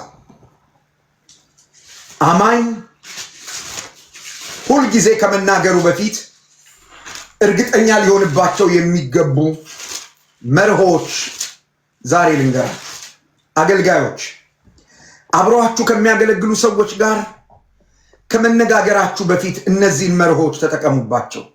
እኔ ብዙ ጠቅመውኛል። ኤፌሶን መጽሐፍ ምዕራፍ 4 ቁጥር 29 አዲሱ መደበኛ ትርጉም ነው ማነበው። እንዲህ ይላል፣ እንደ አስፈላጊነቱ ሌሎችን የሚያንጽና ሰሚዎችን የሚጠቅም ቃል እንጂ የማይረባ ቃል ካፋችሁ አይውጣ። ኤፌሶን መጽሐፍ ምዕራፍ 4 ቁጥር 29 አንደኛውና የመጀመሪያው መርህ ምንድነው? እሱ ካላችሁኝ ይሄ የምናገረውን ነገር አሁን መናገሬ አስፈላጊ ነው ወይ? እሱን እርግጠኛ መሆን ይጠይቃል። ይሄ የምናገረው ነገር አሁን ይሄንን መናገሬ አስፈላጊ ነው ወይ? የመጀመሪያ። ሁለተኛው የሚሰማኝን ሰው በዛኛው ትርጉም ጸጋን ይሰጥ ዘንድ ነው የሚለው። የሚሰማኝ ሰው ይሄንን ንግግር ሲሰማ ይታነጻል፣ ጸጋ ይቀበላል ወይስ ይፈርሳል? ለሚስት ሊሆን ይችላል፣ ለልጅ ሊሆን ይችላል፣ አብሮ ለሚያገለግለው ሰው ሊሆን ይችላል፣ ለጓደኛ ሊሆን ይችላል፣ አብሮ ለሚሰራ ሰው ሊሆን ይችላል። ሌላ ቀርቶ ሙግት እንኳን ስታደርግ በዚህ ዕቅበተ እምነት እሰራለሁ ብለህ ሙግት እንኳን ስታደርግ ይሄን መጠንቀቅ በጣም ተገቢ ነው። ሰሞኑን አንድ ውይይት የተደረገበት የኦርቶዶክስ ቤተክርስቲያን ቤተ እምነት አገልጋይ የሆነ ሰው ክርክር አቅርቧል። አንድ መወደው ወዳጄ ጥሩ አድርጎ በማስረጃ ሙግቱን አቀረበ። ትምህርት ኦኬ። የቤተ ክርስቲያኒቱ የልማት ድርጅት ደግሞ በቤተ ክርስቲያኒቱ ውስጥ አንዱ የቤተ ክርስቲያኒቱ አካል አይደለም ወይ? አዎ ነው። ኦኬ። ስለዚህ የቤተ ክርስቲያኒቱ የልማት ድርጅት የቤተ ክርስቲያኒቱ ትምህርት ይፈቅዳል ወይ ብሎ ጠየቀው። ምን ብሎ ቢመልስ ጥሩ ነው? በአስተምህሮ ጉዳይ አይሁን እንጂ በልማት ጉዳይ ከሆነ ማለት ምን ማለት ነው? ከስጋው አትስጡኝ ጦመኛ ነኝ፣ ከመረቁ ስጡኝ ከስጋው ግን ጦመኛ ነኝ እንደሚባለው አይነት ማለት ነው። እና ይህንን ሙግት ያቀረበ ወንድም ጥሩ አቀረበና አንድ ቃል ተጠቀመ። በላቸው። ዋው! እሱ ቃል ነው እኔ እናንተን በህይወት ያኖረ። ያ ስሜቱን መቆጣጠር አቅቶት መዓት አውርድባቸው ቢል ኖሮ፣ ፍጃቸው አጥፋቸው ቢል ኖሮ ምን ይከሰት ነበር? ተናግሯል እሱ ራሱ። አባት አለኝ ዮሴፍ ማነው ጴጥሮስ ጆሮ ሲቆርጥ አያያይ አትቸገር፣ እኔ እኮ ቢያስፈልግ እንዳንተ መልአክ ይመጣል ምንም ችግር የለም ነው። ያ ድል ስላልነበረው አይደለም። እባካችሁ በየቲክታኩ ላይ ቤት እየከፈትን አላግባብ የሆነ ንግግር አንናገር። ሙግትን በአግባቡ ማቅረብ ጥሩ ነው፣ ግን ለሚሰሙት ይጠቅማል ወይ? ሁለተኛው ፕሪንሲፕል እሱ ያጠቃል። ሁለተኛው የሚያነሳው ምሳሌ የመርከብ መቅዘፊያ ነው። በማዕበል ውስጥ ያለች መርከብ፣ በማዕበል ውስጥ የምትሄድን መርከብ መርከበኛው በትንሽ ብረት አቅጣጫ ያስይዛታል ይላል። ግዙፍ መርከብ በትንሽ መቅዘፊያ፣ ትልቁን መርከብ በትንሽ መቅዘፊያ፣ እዛ የተንጣለለ ባህር ላይ ያለን መርከብ በትንሽ መሪ፣ በትንሽ መቅዘፊያ መርከበኞቹ ወደ ፈለጉት አቅጣጫ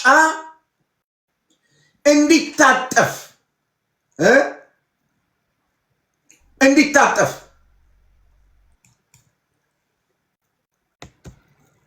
ያደርጉታል። ወይም ትልቁ መርከበኛ በኃይለኛ ነፋስ መካከል በትንሽ መቅዘፊያ ትልቁን መርከብ አቅጣጫ እየሰጠ ይዞት ይሄዳል። አንደበት ከዚህ ጋር ነው የተነጻጸረው። በተመሳሳይ በህይወት ማዕበል ውስጥ ያለ ሰው እቺን በደንብ ስሙ። በህይወት ማዕበል ውስጥ ያለ ሰው አንዳንድ ጊዜ ህይወታችን በመከራ ውስጥ ሲያልፍ፣ እነዚህ ሰዎች በችግር ውስጥ እያለፉ ነው ያሉት እና አንዳንዴ ሰዎች በችግር ውስጥ ሲያልፉ የሚናገሩትን ነገር አያውቁም። ህመማቸውን ብቻ፣ ስሜታቸውን ብቻ አውጥተው ይናገራሉ። በተለይ በችግር ማዕበል ውስጥ ሲያልፉ አንዳንዴ ሰዎች በጣም ተስፋ ቆርጠው ችግሩ በላያቸው ላይ ሲበረታ ወይ ውረድ ወይ ፍረድ ይላሉ። በጣም የድፍረት ንግግር ነው። በጣም የድፍረት ንግግር ነው። ጀጅ እያረኳችሁ አይደለም። ይሄንን እንድትናገሩ የሚያደርጋችሁ ምንድን ነው ካላችሁኝ፣ ህመሙ ፔኑ ስለሚጠዘጥዝ በደንብ ይገባኛል። አሁን እግዚአብሔር ያያል ትላላችሁ እንላለን። እኔ ብዬ አውቃለሁ፣ መገበዝ አያስፈልግም ብዬ አውቃለሁ። በደንብ ነው የምንለው። ፔኑ በጣም ኃይለኛ ነው። የሚጠዘጥዘን ነገር ሲበዛ፣ የሚወጋጋን ነገር ሲበዛ፣ የሚያስጨንቀን ነገር ሲበዛ፣ ማዕበሉ ወዲና ወዲያ ሲያላጋን፣ ተስፋ መቁረጡ ኃይለኛ ሲሆን፣ በዚያ ጊዜ ከውስጥ እየፈነደቀ ወይም እየዘለለ የሚመጣ ነገር አለ። ወንድሞች እናቶች፣ የሚመጣ ነገር አለ። ማዕበል። በዚያ ጊዜ ምላስን መግራት። በመጽሐፍ ቅዱስ ውስጥ በጣም ከሚያስገርሙኝ ሰዎች መካከል አንዱ ኢዮብ ነው። ሁላችን የኢዮብን ታሪክ መጥቀስ፣ ማስተማር፣ መስበክ እንችላለን። የኢዮብን ህይወት መኖር ግን ሁላችን ፌል እናደርጋለን፣ እኔን ጨምሮ። ኢዮብ ያለውን ነገር ሁሉ አጣ እና የተወደደችው ሚስቱ መጣችና አንድ ነገር አለችው። እስካሁን ድረስ ፍጹምነትህን ጠብቀህ አለህ፣ በጣም ይገርማል አለች። ይሄ ሁሉ መዓት ላይ እየወረደ፣ ይሄ ሁሉ ነገር ላይ እየፈሰሰ እስካሁን ድረስ ፍጹምነትህን ጠብቀሃለህ፣ ትገርማለህ በጣም። እንዲህ ከምትቆይ ይልቅ ስደበውና ሙት፣ ተገላገል፣ ስደበውና። አይገርማችሁም? እንኳን እግዚአብሔርን ሊሰድብ ለሷ ሲመልስላት ምን ብሎ እንደመለሰላት ታውቃላችሁ? አለ ስንፍናን ከሚናገሩ ሴቶች መካከል እንደ አንዷ ተናገርሽ፣ አንቺ ሰነፍ አይደለም ያላት። አቤት እኔ ብሆን ምን እንደምላት እግዚአብሔር ይገስጽሽ ምናምን ነው ምላት። ኢዮብ ግን እንዲህ አላት፣ አይ ሚስቴ አላት፣ ስንፍናን ከሚናገሩ ሴቶች መካከል እንደ አንዷ መሰልሽ። አቤት አንደበት! ማዕበል ውስጥ አንደበትን መግዛት።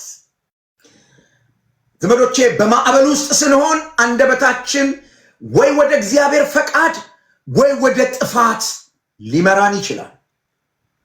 ለዚህ ነው ያዕቆብ አንደበቱን የሚገዛ ሰው አለ።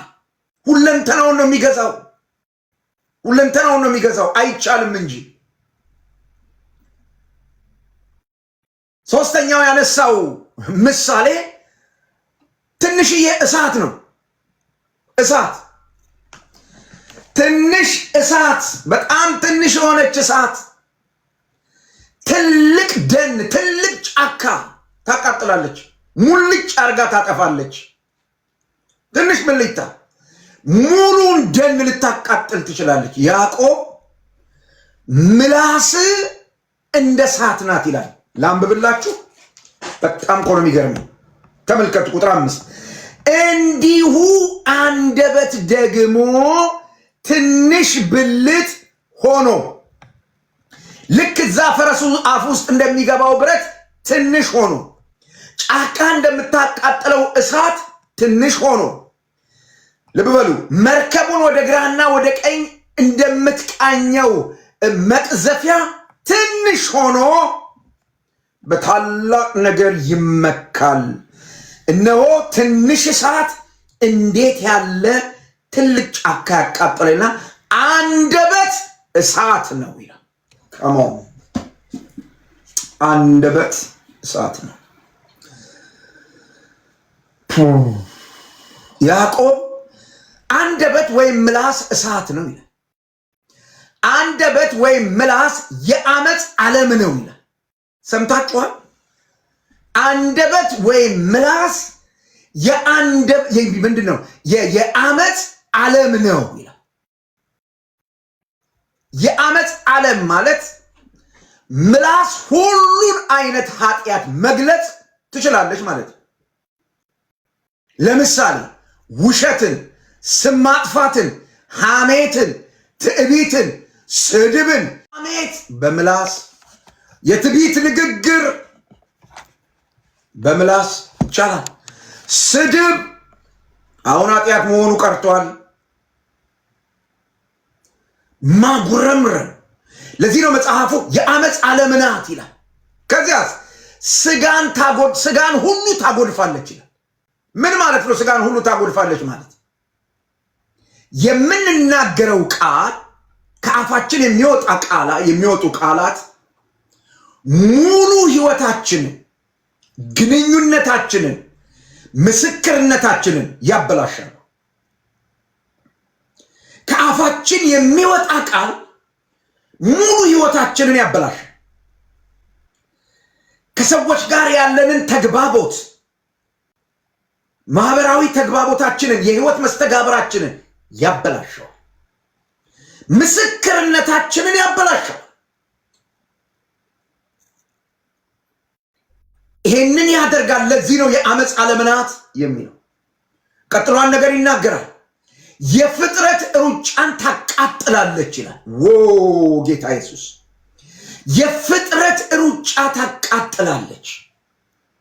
ዘመዶቼ የአንደበት ቃል እንደ ወሬ እንደ ቁጣ ያለ ቃል ወሬ፣ ቁጣ ወይም ግዴለሽነት ያለበት ንግግር፣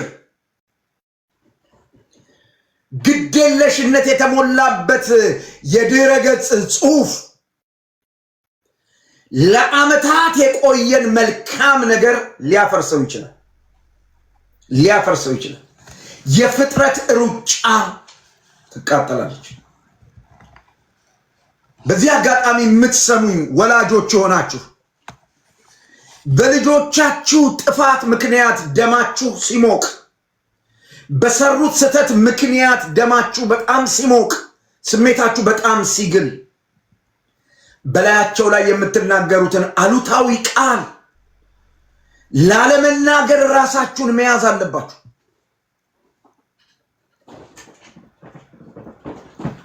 ዘመዶቼ እኔ በምኖርበት በዚህ ሀገር የሚያድጉ ልጆች ፍጹም ናቸው ባልላችሁም ውሸት አያውቁም። ፊት ለፊት ነው ሁሉን ነገር የሚናገሩት። ውሸት እዚህ ሀገር በጣም ጸያፍ ነገር ነው። ፍጹም ናቸው እያልኳቸው አይደለም። ለምንድን ነው እንደዚህ የሚሆነው ካላችሁ ወላጆቻቸው ሲያሳድጓቸው በተቻላቸው መጠን ተጠንቀው ስለሚያሳድጉ ነው። እኔ ዘንድሮ ወላጆች ልጆቻቸውን እንዴት እንደሚያሳድጉ አላቅም። ግን እኔ ሳድግ፣ እኔ ባደግኩበት ዘመን ወላጆች ልጆቻቸውን ሲያሳድጉ ጠዋት ወደ ስራ ሊሄዱ ሲሉ ልጆቹ አትሄድም ስራ አባባ ብለው እግራቸውን ይዘው ሙጭጭ ብለው ሲያለቅሱ አለቃቸው ሲሉ ልጆቻቸውን ያግባቡ መስሏቸው እንዲህ ብለው ይናገራሉ። ማታ ስመጣ አውሮፕላን ገዝቼ ልመጣለሁ ይሏቸው። እንኳን አውሮፕላን የአንድ ብር ዳቦ ይዞ አይመጣም ሰውዬው። እና ልጁ በቃ ቀኑን ሙሉ ሰማይ እያየ ይሄ ቤቴ መምጣቱ ነው ብሎ ይጠብቃል። ማታ አባትየው ሲመጣ ዳቦ እንኳን ይዞ አልመጣም። በእንዲህ አይነት ሁኔታ ያደገ ልጅ ለመዋሸት ምን ይከብደዋል? ለዚህ ነው የሚዋሹ ፖለቲከኞች፣ የሚዋሹ ነጋዴዎች፣ የሚዋሹ የሃይማኖት መሪዎች በጣም ብዙ ውሸት እና ውሸት ምንም የማይመስለው የኛ ማህበረሰብ ለዚህ ነው። ውሸት ሲነካ የሚቆጣ ህዝብ ያለን ለዚህ ነው። ያደግነው እንደዚህ ነው። ሲያሳድጉን እንደዚህ ነው ያደግነው። ዘንድሮ ምናልባት ወጣቶቹ ተጠንቀቁ፣ ልጆቻችሁን እንዴት ማሳደግ እንዳለባችሁ።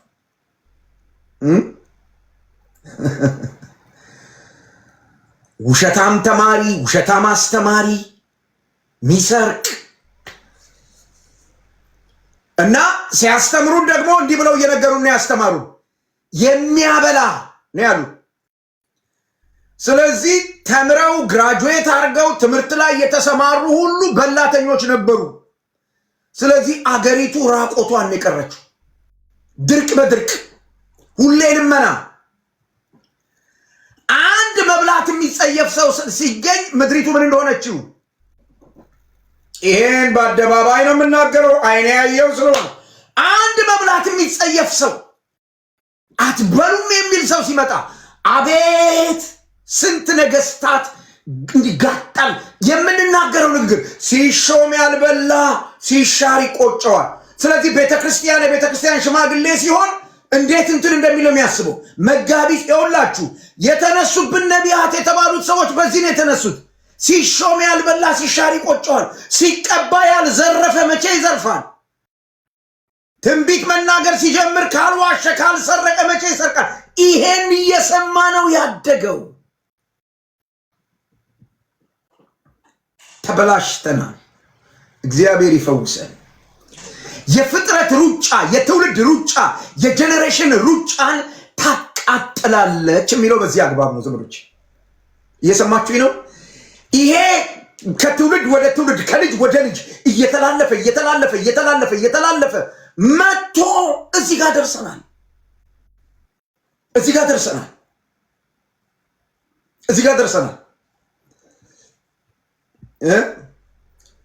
ኢትዮጵያ ውስጥ እርስ በርስ የተፋጀ ነው። በምንድን ነው ያላችሁኝ እንደሆነ ቲክቶክ ላይ፣ ዩቱብ ላይ፣ ፌስቡክ ላይ መጥተው ጋዜጠኛ ነኝ ብለው ውሸት በሚያወሩ አውርቶ አደሮች የተፈጠረ ነገር ነው።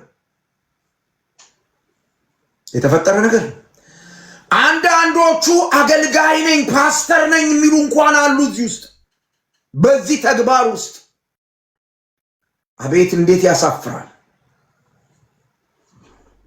አንደበት ያዕቆብ በዚህ ጥልቀት ነው የሚለው በገሃነም ትቃጠላለች ይላል። ሰይጣን ቃላቶቻችንን የጥፋት መሳሪያ አድርጎ ይጠቀምባቸዋል። ጌታችን ኢየሱስ እንደተናገረ ማንም ሰው ስለሚናገረው ከንቱ ቃል በፍርድ ቀን መልስ ይሰጥበታል ብሏል። ስለዚህ ንግግራችንን ቼክ እናድርግ። አምነን የዳንን ሰዎች አይደልን? እንግዲያው እምነታችን በንግግራችን መታየት አለበት። ኦኬ። አንደበት እንደዚህ ከሆነ አንደበትን ለመቆጣጠር አንደበትን በዚህ ልክ ለመግዛት የአንደበትን ወይም የምላስን ችግር ቅዱስ ያዕቆብ ባስረዳው ልክ ማወቅ ተገቢ ነው። ከቁጥር 7 ጀምራችሁ እስከ ቁጥር 12 ድረስ ከጊዜ አንጻር አላነብም፣ ግን ሐሳቡን አወራለሁ። አንድ 3 መሰረታዊ ነገሮች ስለ አንደበት አንስቷል። አንደኛው አንደበት በሰው ጥረት ሊገራ የማይችል ነው ይላል ቁጥር 7 እና 8። ተመልከቱ እግዚአብሔር ቃል ምን እንደሚል። አንደበት እሳት ነው፣ አንደበት በብልቶች መካከል አመፀኛ ዓለም ሆኗል። ስጋን ሁሉ ያሳድፋልና የፍጥረትንም ሩጫ ያቃጥላል፣ በገሃነም ይቃጠላልና የአራዊትና የወፎች የተንቀሳቃሾችና በባህር ላይ ያለ የፍጥረት ወገን ሁሉ በሰው ይገራል ይላል። ሰው አራዊትን፣ አእዋፍን፣ ተንቀሳቃሾችን በባህር ውስጥ ያሉትን እንስሳት ሁሉ ገዝቷል፣ ተቆጣጥሯል፣ አሰልጥኗል፣ ገርቷል ይላል። ነገር ግን ምላስን ሊገራ የሚችል አንድ ሰው እንኳ የለም። ሐዋርያ በለው ነብይ በለው አንደበቱን መግዛት የሚችል ይሄን ማወቅ ያስፈልጋል። አንደበቱን ሊገራ ማንም ሰው አይችልም። 4 ነጥብ። አንደበትን ለመግራት ወይም በአንደበት ላይ ባለድል ለመሆን ልብ በሉ፣ አንደበቱን የሚገዛ የበሰለ መንፈሳዊ ሰው ለመሆን የመጀመሪያው ስለ አንደበት ችግር ልናውቀው የሚገባው ነገር ምንድነው ካላችሁ እኛ ልንቆጣጠረው የማንችለው መሆኑን ማወቅ።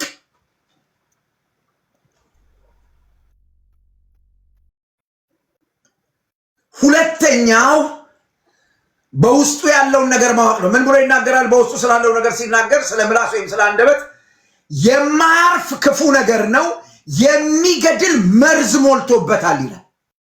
አሁን ምላሳችሁን በዚህ ልክ ጠርጥራችሁ ታውቃላችሁ? ዘመዶቼ እዚህ ውስጥ መርዝ አለ ብላችሁ አስባችሁ ታውቃላችሁ? ማናችንም እንደዚህ ያስበላል አናውቅም። ቅዱስ ቃሉ ግን ፍንትው አድርጎ ይነግረናል።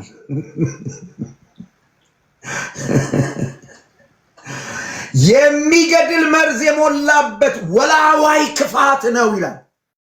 ወላዋይ ክፋት፣ ወጥነት የሌለው ወላዋይ፣ አንዴ እንዲህ አንዴ እንዲህ አንዴ እንዲህ አንዴ እንዲህ የሚል ክፋት፣ የሚገድል መርዝ ያለበት ነው። ይሄንን ማወቅ ያስፈልጋል። እነዚህ ነገሮች የራስ ጥረት ወይም የስነ ልቦና ዘዴዎችን ተጠቅመን ልናስወግዳቸው አንችልም። የትኛውም አማካሪ፣ የትኛውም ካውንስለር አንደበትህን መግዛት የምትችልበት አቅም ሊፈጥርልህ አይችልም። ምንም ብታደርግ የራስ ጥረት ወይም የስነ ልቦና ዘዴዎች ምላስን ሊያሸንፉ አይችልም። ለምን? ችግሩ ከዚያ ያለፈ ነው።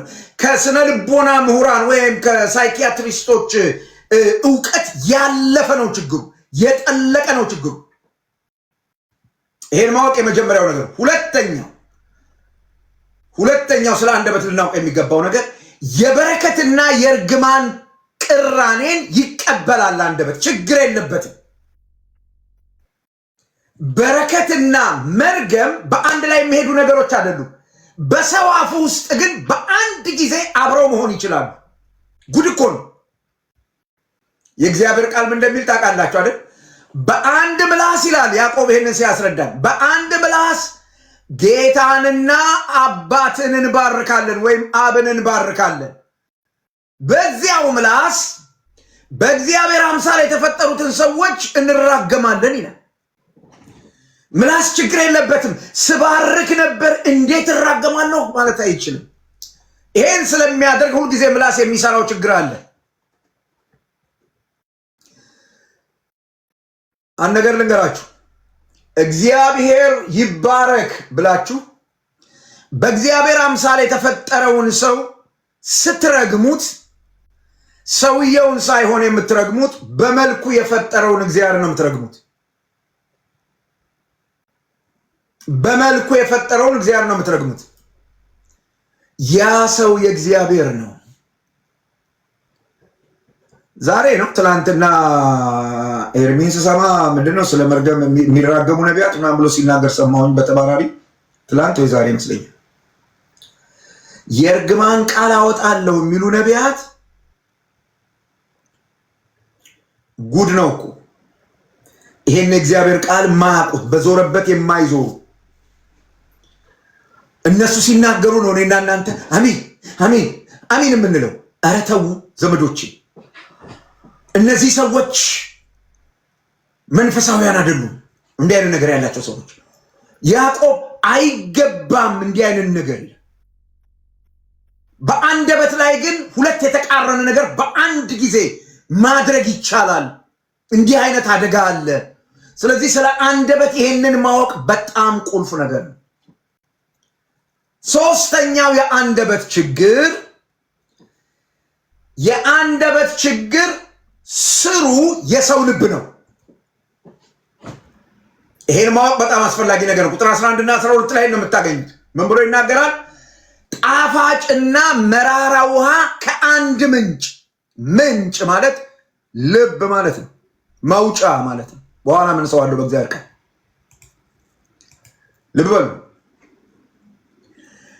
ጣፋጭና መራራ ውሃ ከአንድ ምንጭ አይፈልቅም፣ ሊሆን አይችልም። የበለስ ዛፍ ወይራን ወይስ በለስን በአንድ ጊዜ ልታፈራ ትችላለችን? አትችልም። የአንደበት ቃል ወይም ምላስ ምን አይነት ምንጭ እንዳለኛ ውስጥ ምን አይነት ዛፍ እንደሆንን ያሳያል። በአንድ ጊዜ ቅዱስ፣ በአንድ ጊዜ ርኩስ ልንሆን አንችልም። በአንድ ጊዜ ክርስቲያን ደግሞ በአንድ ጊዜ ዓለማዊ ልንሆን አንችልም። አንዴ የጌታ ልብ አለኝ አሁን ደግሞ የሳጥናኤል አለኝ ልንል አንችልም። አሁን የጌታ ልብ አለኝ አሁን እንደሱ የሚባል ነገር የለም። የምንናገረው ንግግር የማልብ እንዳለን ፍንትው አድርጎ ያሳያል። ለምሳሌ መራራና ትዕቢተኛ ንግግር ለውጥ የሚያሻው ልብ እንዳለን ነው የሚያሳየን። መራራና ትዕቢተኛ ንግግር ይዘን ጌታ ይባረክ ሃሌሉያ ምናምን ውሸት ነው። አትታለል ብራዘር፣ እግዚአብሔር ፍቅር ነው። አትታለል፣ እውነት አይጠቅምም። የሚያስፈልገው የልብ ለውጥ ነው። አንደበትን መግራት መቆጣጠር ለሰው ልጅ በጣም ፈታኝ ከሆኑ ተግባራት አንዱ ነው። ያዕቆብ ይሄንን በግልጽ አስቀምጧል። አንደበትን ግን ሊገራት የሚችል ማንም ሰው የለም። ቁጥር 8 ያዕቆብ ይሄንን ይናገርና አንደበት ሊገራ የሚችልበት እውነት ግን በያዕቆብ መጽሐፍ ውስጥ እንዳለ እንመለከታለን። በያዕቆብ መጽሐፍና በሌሎች የመጽሐፍ ቅዱስ ክፍሎች ውስጥ አንደበትን በመቆጣጠር አቅጣጫ ስኬታማ እንድንሆን የሚያደርጉን መርሆች ምንድናቸው ካላችሁ የመጀመሪያው ያዕቆብ መጽሐፍ ምዕራፍ 1 ቁጥር 19 ነው። ሰው ሁሉ ለመስማት የቸኮለ ለመናገር የዘገየ። የመጀመሪያው መርህ ነው። አንደበትን ለመቆጣጠር ለመስማት መቸኮል፣ ለማዳመጥ ገና ሰውየው ተናግሮ ሳይጨርስ ከፍካፉ ሳይሆን ባሎች ሚስቶቻችሁ ተናግረው እስኪጨርሱ ጠብቁ። ሚስቶች ባሎች ተናግረው እስኪጨርሱ ጠብቁ። ወላጆች ልጅ ንግግር የሚያመልጠን በችኮላ መልስ ለመስጠት ስንሞክር ነው። ስለዚህ ማዳመጥ ያዕቆብ የነገረን አንደኛው መርህ ነው። ለምን ይጠቅመናል ይሄ ካላችሁ ቆም ብለን ስናስብ፣ ቆም ብለን ነገሩን ስናሰላስብ ሚዛናዊና ስሜታዊነት ያልተቀላቀለበት ንግግር ማድረግ እንድንችል ያስችለናል። አንደበታችን እንዳይስት ይሆናል ማለት ነው። ባላንስ የጠበቀ እና ደግሞ ከስሜት የጸዳ ነገር እንድናወራ እድል ይሰጠናል። ስለዚህ ለመስማት መቸኮል፣ ለመናገር መዘግየት የመጀመሪያው መርህ ነው።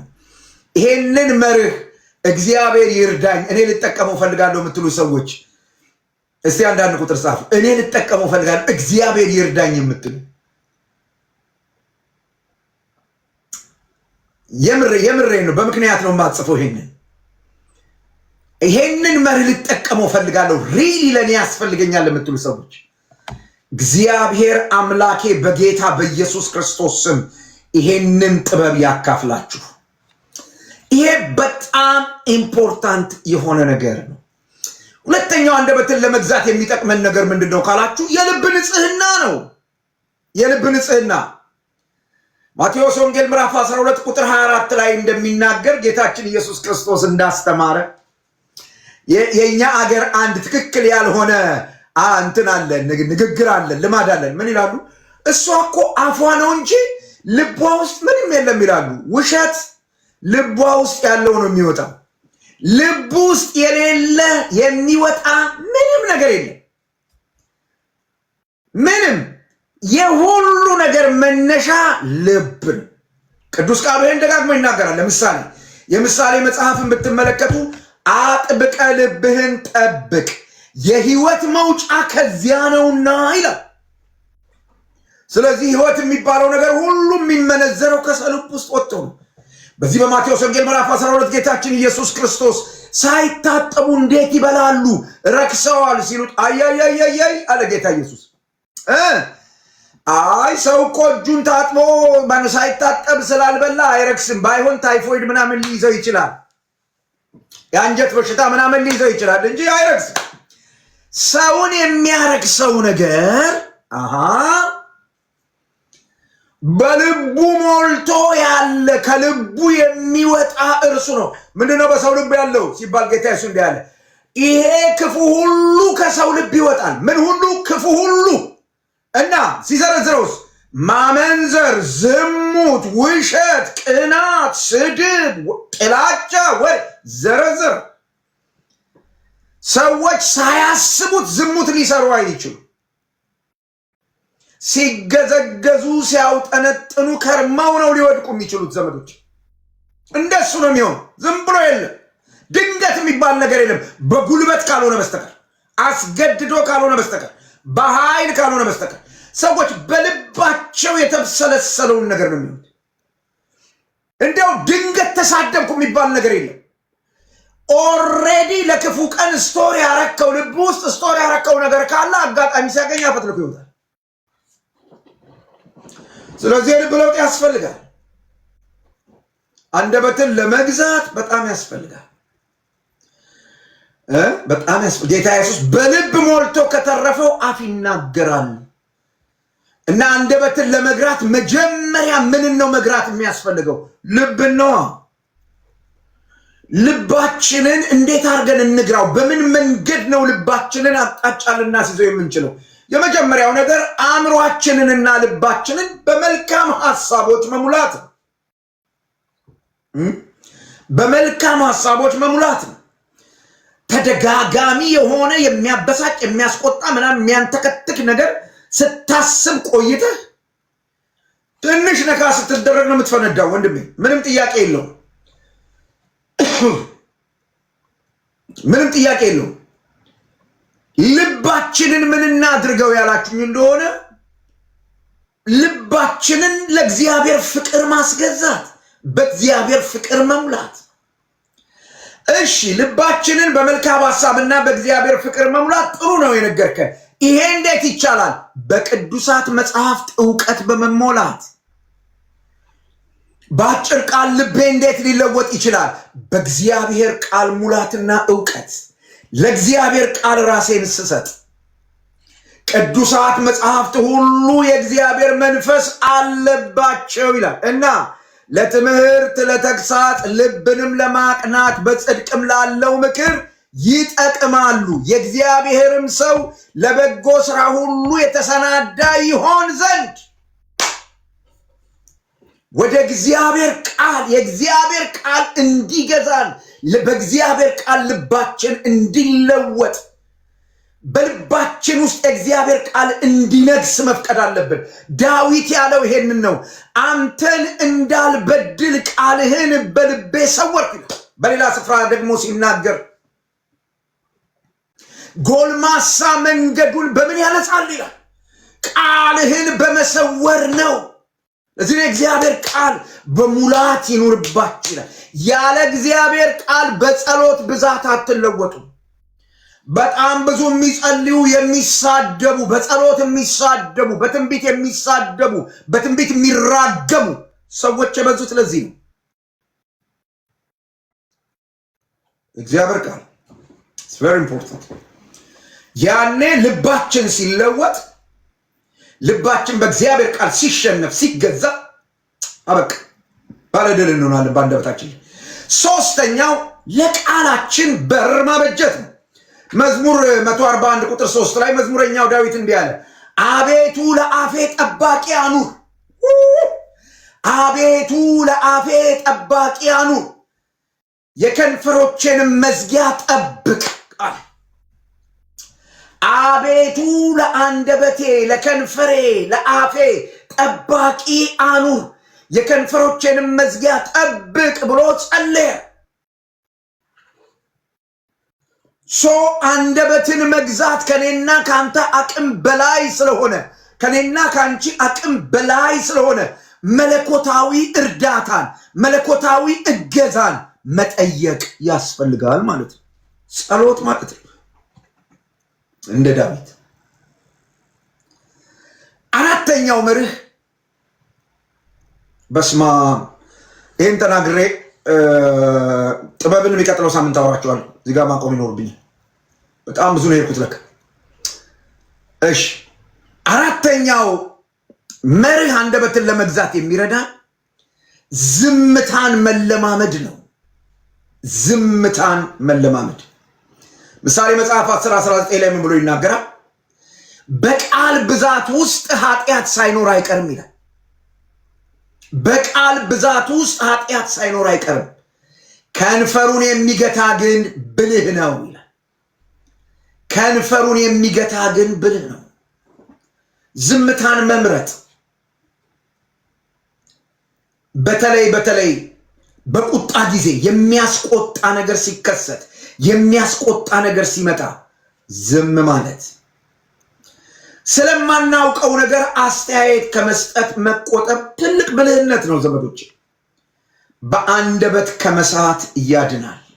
እንግዲህ አንደበትን መግራት በአንድ ጀንበር የሚመጣ ሳይሆን በየቀኑ በጸሎትና በንቃት ወይም ሰልፍ አዌርነስ በማግኘት የምናዳብረው ክህሎት ነው ዘመዶች። በተለይ በቁጣ ጊዜ አንደበትን መቆጣጠር ትልቅ መንፈሳዊና ስነ ልቦናዊ ጥንካሬ ይጠይቃል። ለምን ካላችሁኝ ቁጣ በራሱ ስሜት ቢሆንም በአንደበት በኩል ሲወጣ ግን የማይመለስ ጥፋት ሊያደርስ ይችላል። የማይመለስ ጥፋት ሊያደርስ ይችላል። ስለዚህ በቁጣ ጊዜ አንደበትን ለመግራት የሚረዱ ሌሎች መርሆች አሉ። የሚቀጥለው ሳምንት ላንሳቸው ነው። እነሱን አውርቼ ጥበብ ላይ ደርሼ ልቁም። ቆይ እነሱን ላውራና ልጨርስ። በቁጣ ጊዜ ጥበብን የሚቀጥለው ሳምንት ብናወራው አንድ ላይ ሄና ስለም ብናቆም ጥሩ። ተስማማላችሁ? ከተስማማችሁ አንዳንድ ቁጥር ጻፉልኝ ቶሎ በሉ። አዎ ከባድ ነው ግን እሺ ልቀጥል። በተለይ በቁጣ ጊዜ ይሄንን ተግባራዊ ለማድረግ ምንድነው እሱ ማድረግ ያለብን ካላችሁ ያዕቆብ የነገረንን የቆም በል ሕግ መከተል ነው። የቆም በል ሕግን መጠቀም ምንድነው? የቆም በል ሕግ ያዕቆብ የነገረን ለቁጣ የዘገየ ሁን የሚለው ምዕራፍ 1 ቁጥር 19 ላይ ለቁጣ የዘገየ ሁን። በቃ የሚያናድድ ነገር ተከስቷል፣ የሚያናድድ ነገር መጥቷል፣ የሚያናድድ ነገር ሆኗል። ሪአክት ከማድረግ በፊት ቆም ብሎ ቁጣ ሲሰማን ወዲያውኑ ምላሽ ከመስጠት ይልቅ ወይም የሚያስቆጣ ነገር ሲከሰት ወዲያውኑ ከመገንፈል ይልቅ ድሮ አገር ቤት የምትታወቅ አንድ የብረት ጀበና ነበረችና በቃ እሷ ጀበና ገና ስትጥዷት ነው፣ ሸክላ አይደለችም፣ ቆርቆሮ ናት። ቡና አርጋችሁ ገና ስትጥዷት ወዲያውኑ በቃ ቷ። አንዳንድ ሰው እንደዚህ ነው። ገና ንግግር ገና ከእናንተ ጋር ልወያይ ነው የመጣሁት ብሎ ሲመጣ ገና ሰዓት ለብሶ ሰዓት ጎርሶ ይመጣል። እንዴት ያወራል ይሄ ሰው? ወይ ደግሞ ና እንወያይ ና ግባ ብለን ገና ከመግባቱ እሳት ለብሰን እሳት ጎርሰን እንዴት ይሆናል? ዘመዶች ያው ሰውየው ሊሳደብ ይችላል፣ ሊያስቆጣ ይችላል፣ የሆነ ነገር ሊያደርግ ይችላል። ሚስቲቱ የሆነ ነገር ልታረግ ትችላለች፣ ባልየው የሆነ ነገር ሊያደርግ ይችላል፣ ልጅየው፣ የሥራ አጋርህ፣ አብሮ የሚያገለግለው ጓደኛ ልክ ያልሆነ ነገር ሊያደርግ ይችላል። የቁጣ ስሜት ውስጥ ሲፈጠር፣ የቁጣ ስሜት ወዲያው ሲመጣ ወዲያውኑ ምላሽ ከመስጠት ይልቅ ለጥቂት ሰከንዶች ዝም ማለት፣ ጭጭ ማለት በጣም አዋጭ ነው ዘመዶች። ወደ ውስጥ መተንፈስ እለዋለሁ በእኔ አማርኛ። እኔ እንዲህ አይነት ነገር ሲያጋጥመኝ ብዙ ጊዜ ወደ ውስጥ ተነፍሳለሁ ብዬ ወደ ውስጥ። አንዳንድ ሰዎች እንዲህ አይነቱን ልምምድ ለመለማመድ እስከ 10 ቁጥር መቁጠር ጥሩ ነው ይላሉ። እስከ 10 ቁጥር መቁጠር አንድ ዘዴ ነው ይላሉ፣ ወይም እንደ ዘዴ እንጠቀመዋለን ይላሉ። የሚያናድድ ነገር ሲፈጠር ወዲያውኑ መልስ ከመስጠታቸው በፊት 1 2 ብለው ዝግ ብለው ወደ ውስጥ እየተነፈሱ ቁጥር እንቆጥራለን። ይሄ ዘዴ ነው ይላሉ። ይሄ ለምን ይጠቅማል ካላችሁኝ፣ ይሄ አጭር ጊዜ ራሳችንን ከንግግር ቆጥበን ወዲያው ሪአክት ከማድረግ ራሳችንን ቆጥበን የምንወስደው አጭር ጊዜ አእምሯችንን ከስሜታዊነት ወደ ምክንያታዊነት እንዲመለስ እድል ይሰጠዋል። ከስሜታዊነት ወደ ምክንያታዊነት ወደ ማሰብ እንድንመለስ ለአእምሯችን እድል ይሰጣል። አዎ ይፈተናል። ሁላችንም ነን እኮ ሁላችንም ነን እንደሱ። ስለዚህ እሱ ይሄንን ፈተና እንድንቋቋም ነው እያወራው ያለው። ዝም እንበል እና ጊዜ እንስጥ እንጂ በእምነት አንተ ብቻ አይደለም። እኔ አሁን ማስተምር ሰውዬ እንደሱ ያጋጥመኛል። ልክ እንዳንተ ነው። እኔ ልክ እንዳንተ ደካማ ነኝ። እኔም ልክ እንዳንተ አይነት ድካም አለኝ ይሆናል። ግን መፍትሄው ይሄ ነው። ዝም ማለት፣ ወደ ውስጥ መተንፈስ በጣም ኢምፖርታንት። ሁለተኛው የቃላትን ኃይል ማሰብ ነው። ምሳሌ መጽሐፍ ምዕራፍ 15 ቁጥር 1 ብሎ ይናገራል። የለሰለሰ ምላሽ ቁጣን ያበርዳል፣ ሸካራ ቃል ግን ቁጣን ይረጫል ይላል። አሁን የምናገረው ነገር ነገሩን ያጋግላል ወይስ ያቀዘቅዛል ብሎ ማሰብ። አያችሁ፣ ወደ ምክንያታዊነት ስንመጣ መልስ ሊኖረን ይችላል። ግን የምሰጠው መልስ እኔ ብዙ ጊዜ ጠቅሞኛል። ይሄ በተለይ በቤቴ ውስጥ ከባለቤቴ ጋር ከልጆቼ ጋር ባለኝ ጉዳይ የሚያስቆጣኝ ነገር ሊናገሩ ይችላሉ፣ የሚያስቆጣኝ ነገር ሊያደርጉ ይችላሉ። ወደ ውስጥ ተነፍሳለሁ እና ከዛ ይሄን ነገር መናገር አለብኝ የለብኝም ብዙ ጊዜ ዝም ነው ምን ቆይቼ ሊሆን ይችላል ማወራ። ግን እንዲህ መሆን ያመልጠኛል። ሁሌ እንደሱ አይደለም። እኔ ሚካኤል አይደለሁም ወንድሞቼ እናቶቼ፣ ከድካም የጸዳው ሰው አይደለሁም። በእውነት አይደለሁም።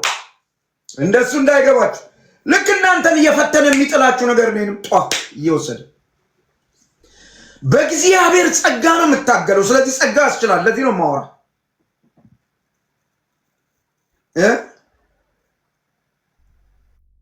በቁጣ ጊዜ የምንናገራቸው ቃላት ለምንድን ነው ዝም የምንለው ያላችሁ እንደሆነ በቁጣ ጊዜ የምንናገራቸው ቃላት እንደ ፍላጻ ናቸው። የሰው ልብ ይወጋሉ፣ የሰው ስሜት ይወጋሉ እና ሰው ውስጥ ገብተው ይቀረቀራሉ። አሁን ሁላችሁም በጠይቅ ትናገራላችሁ። የሆነ ወዳጃችሁ በሆነ ጉዳይ ተቆጥቶ የተናገራችሁ እስከ ዛሬ ድረስ የሚያማችሁ ንግግር የለም። እንዲህ ብሎኝ እኮ የምትሉት ይቅርታ አድርጌያለሁ ምናምን ብላችሁ ግን አለ ፔኑ አለ ዛጋ ያማል። ያን ቃል ባይናገረው ነው እንዲህ ብላችሁ አታቁ ወይ? ተናድጄ እኮ ነው እንደው ያን ቃል መጠቀም አልነበረብኝም ብላችሁ አታቁ? ያ ቃል ኦልሬዲ ሰው ቆርጧል፣ ሰው ገሏል። ፍላጻ ሰው ይገላል። ፍላጻ ሰው ያደማል። ፍላጻ አንዴ ለጥጣችሁ ከወረወራችሁ ተመለስ ተመለስ ብትሉት አይመለስም። ከአፍ የወጣ አፋፍ የሚባለው ለዚህ ነው ዘመዶቼ። ከአፍ የወጣ አፋፍ የሚባለው ለዚህ ነው። አንዴ ከለቀቃችሁት ሄዶ ይወጋል፣ አይመለስም። ሰውን ይጎዳል፣ ግንኙነትን ይጎዳል፣ የህይወት መስተጋብርን ያበላሻል። የማይጠፋ ጠባሳ በሰው ውስጥ ይተዋል። ምን እናድርግ? በቁጣ ጊዜ የቃላትን ኃይል ማሰብ። የምናገረው ቃል ምን ያህል ኃይለኛ ነው፣ ምን ያህል ነው የሚለውን ነገር ማሰብ። ሶስተኛው ቦታ መቀየር ወይም መራቅ።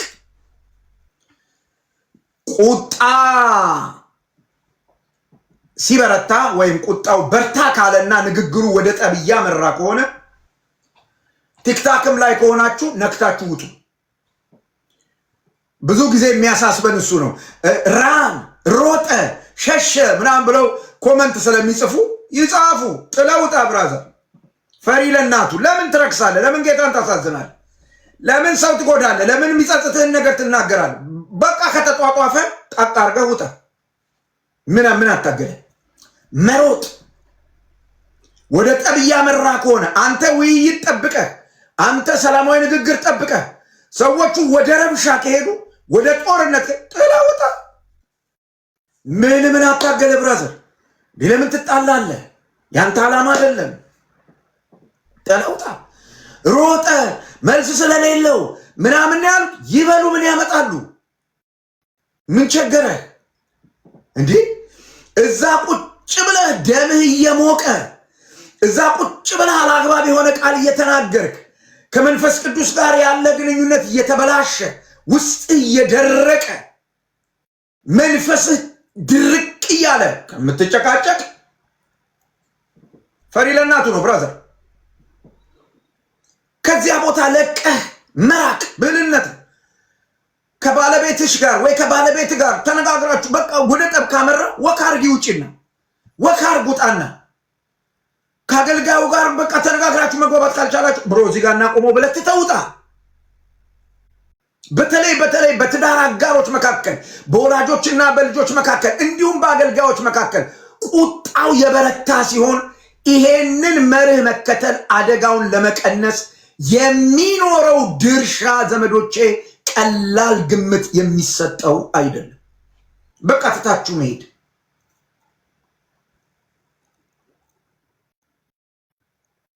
ራቅ ብለው ሲረገስ በቃ ራቅ ብለን ስንረጋጋ ነገሩን በሌላ ሁኔታ የማየት እድል ይኖረናል።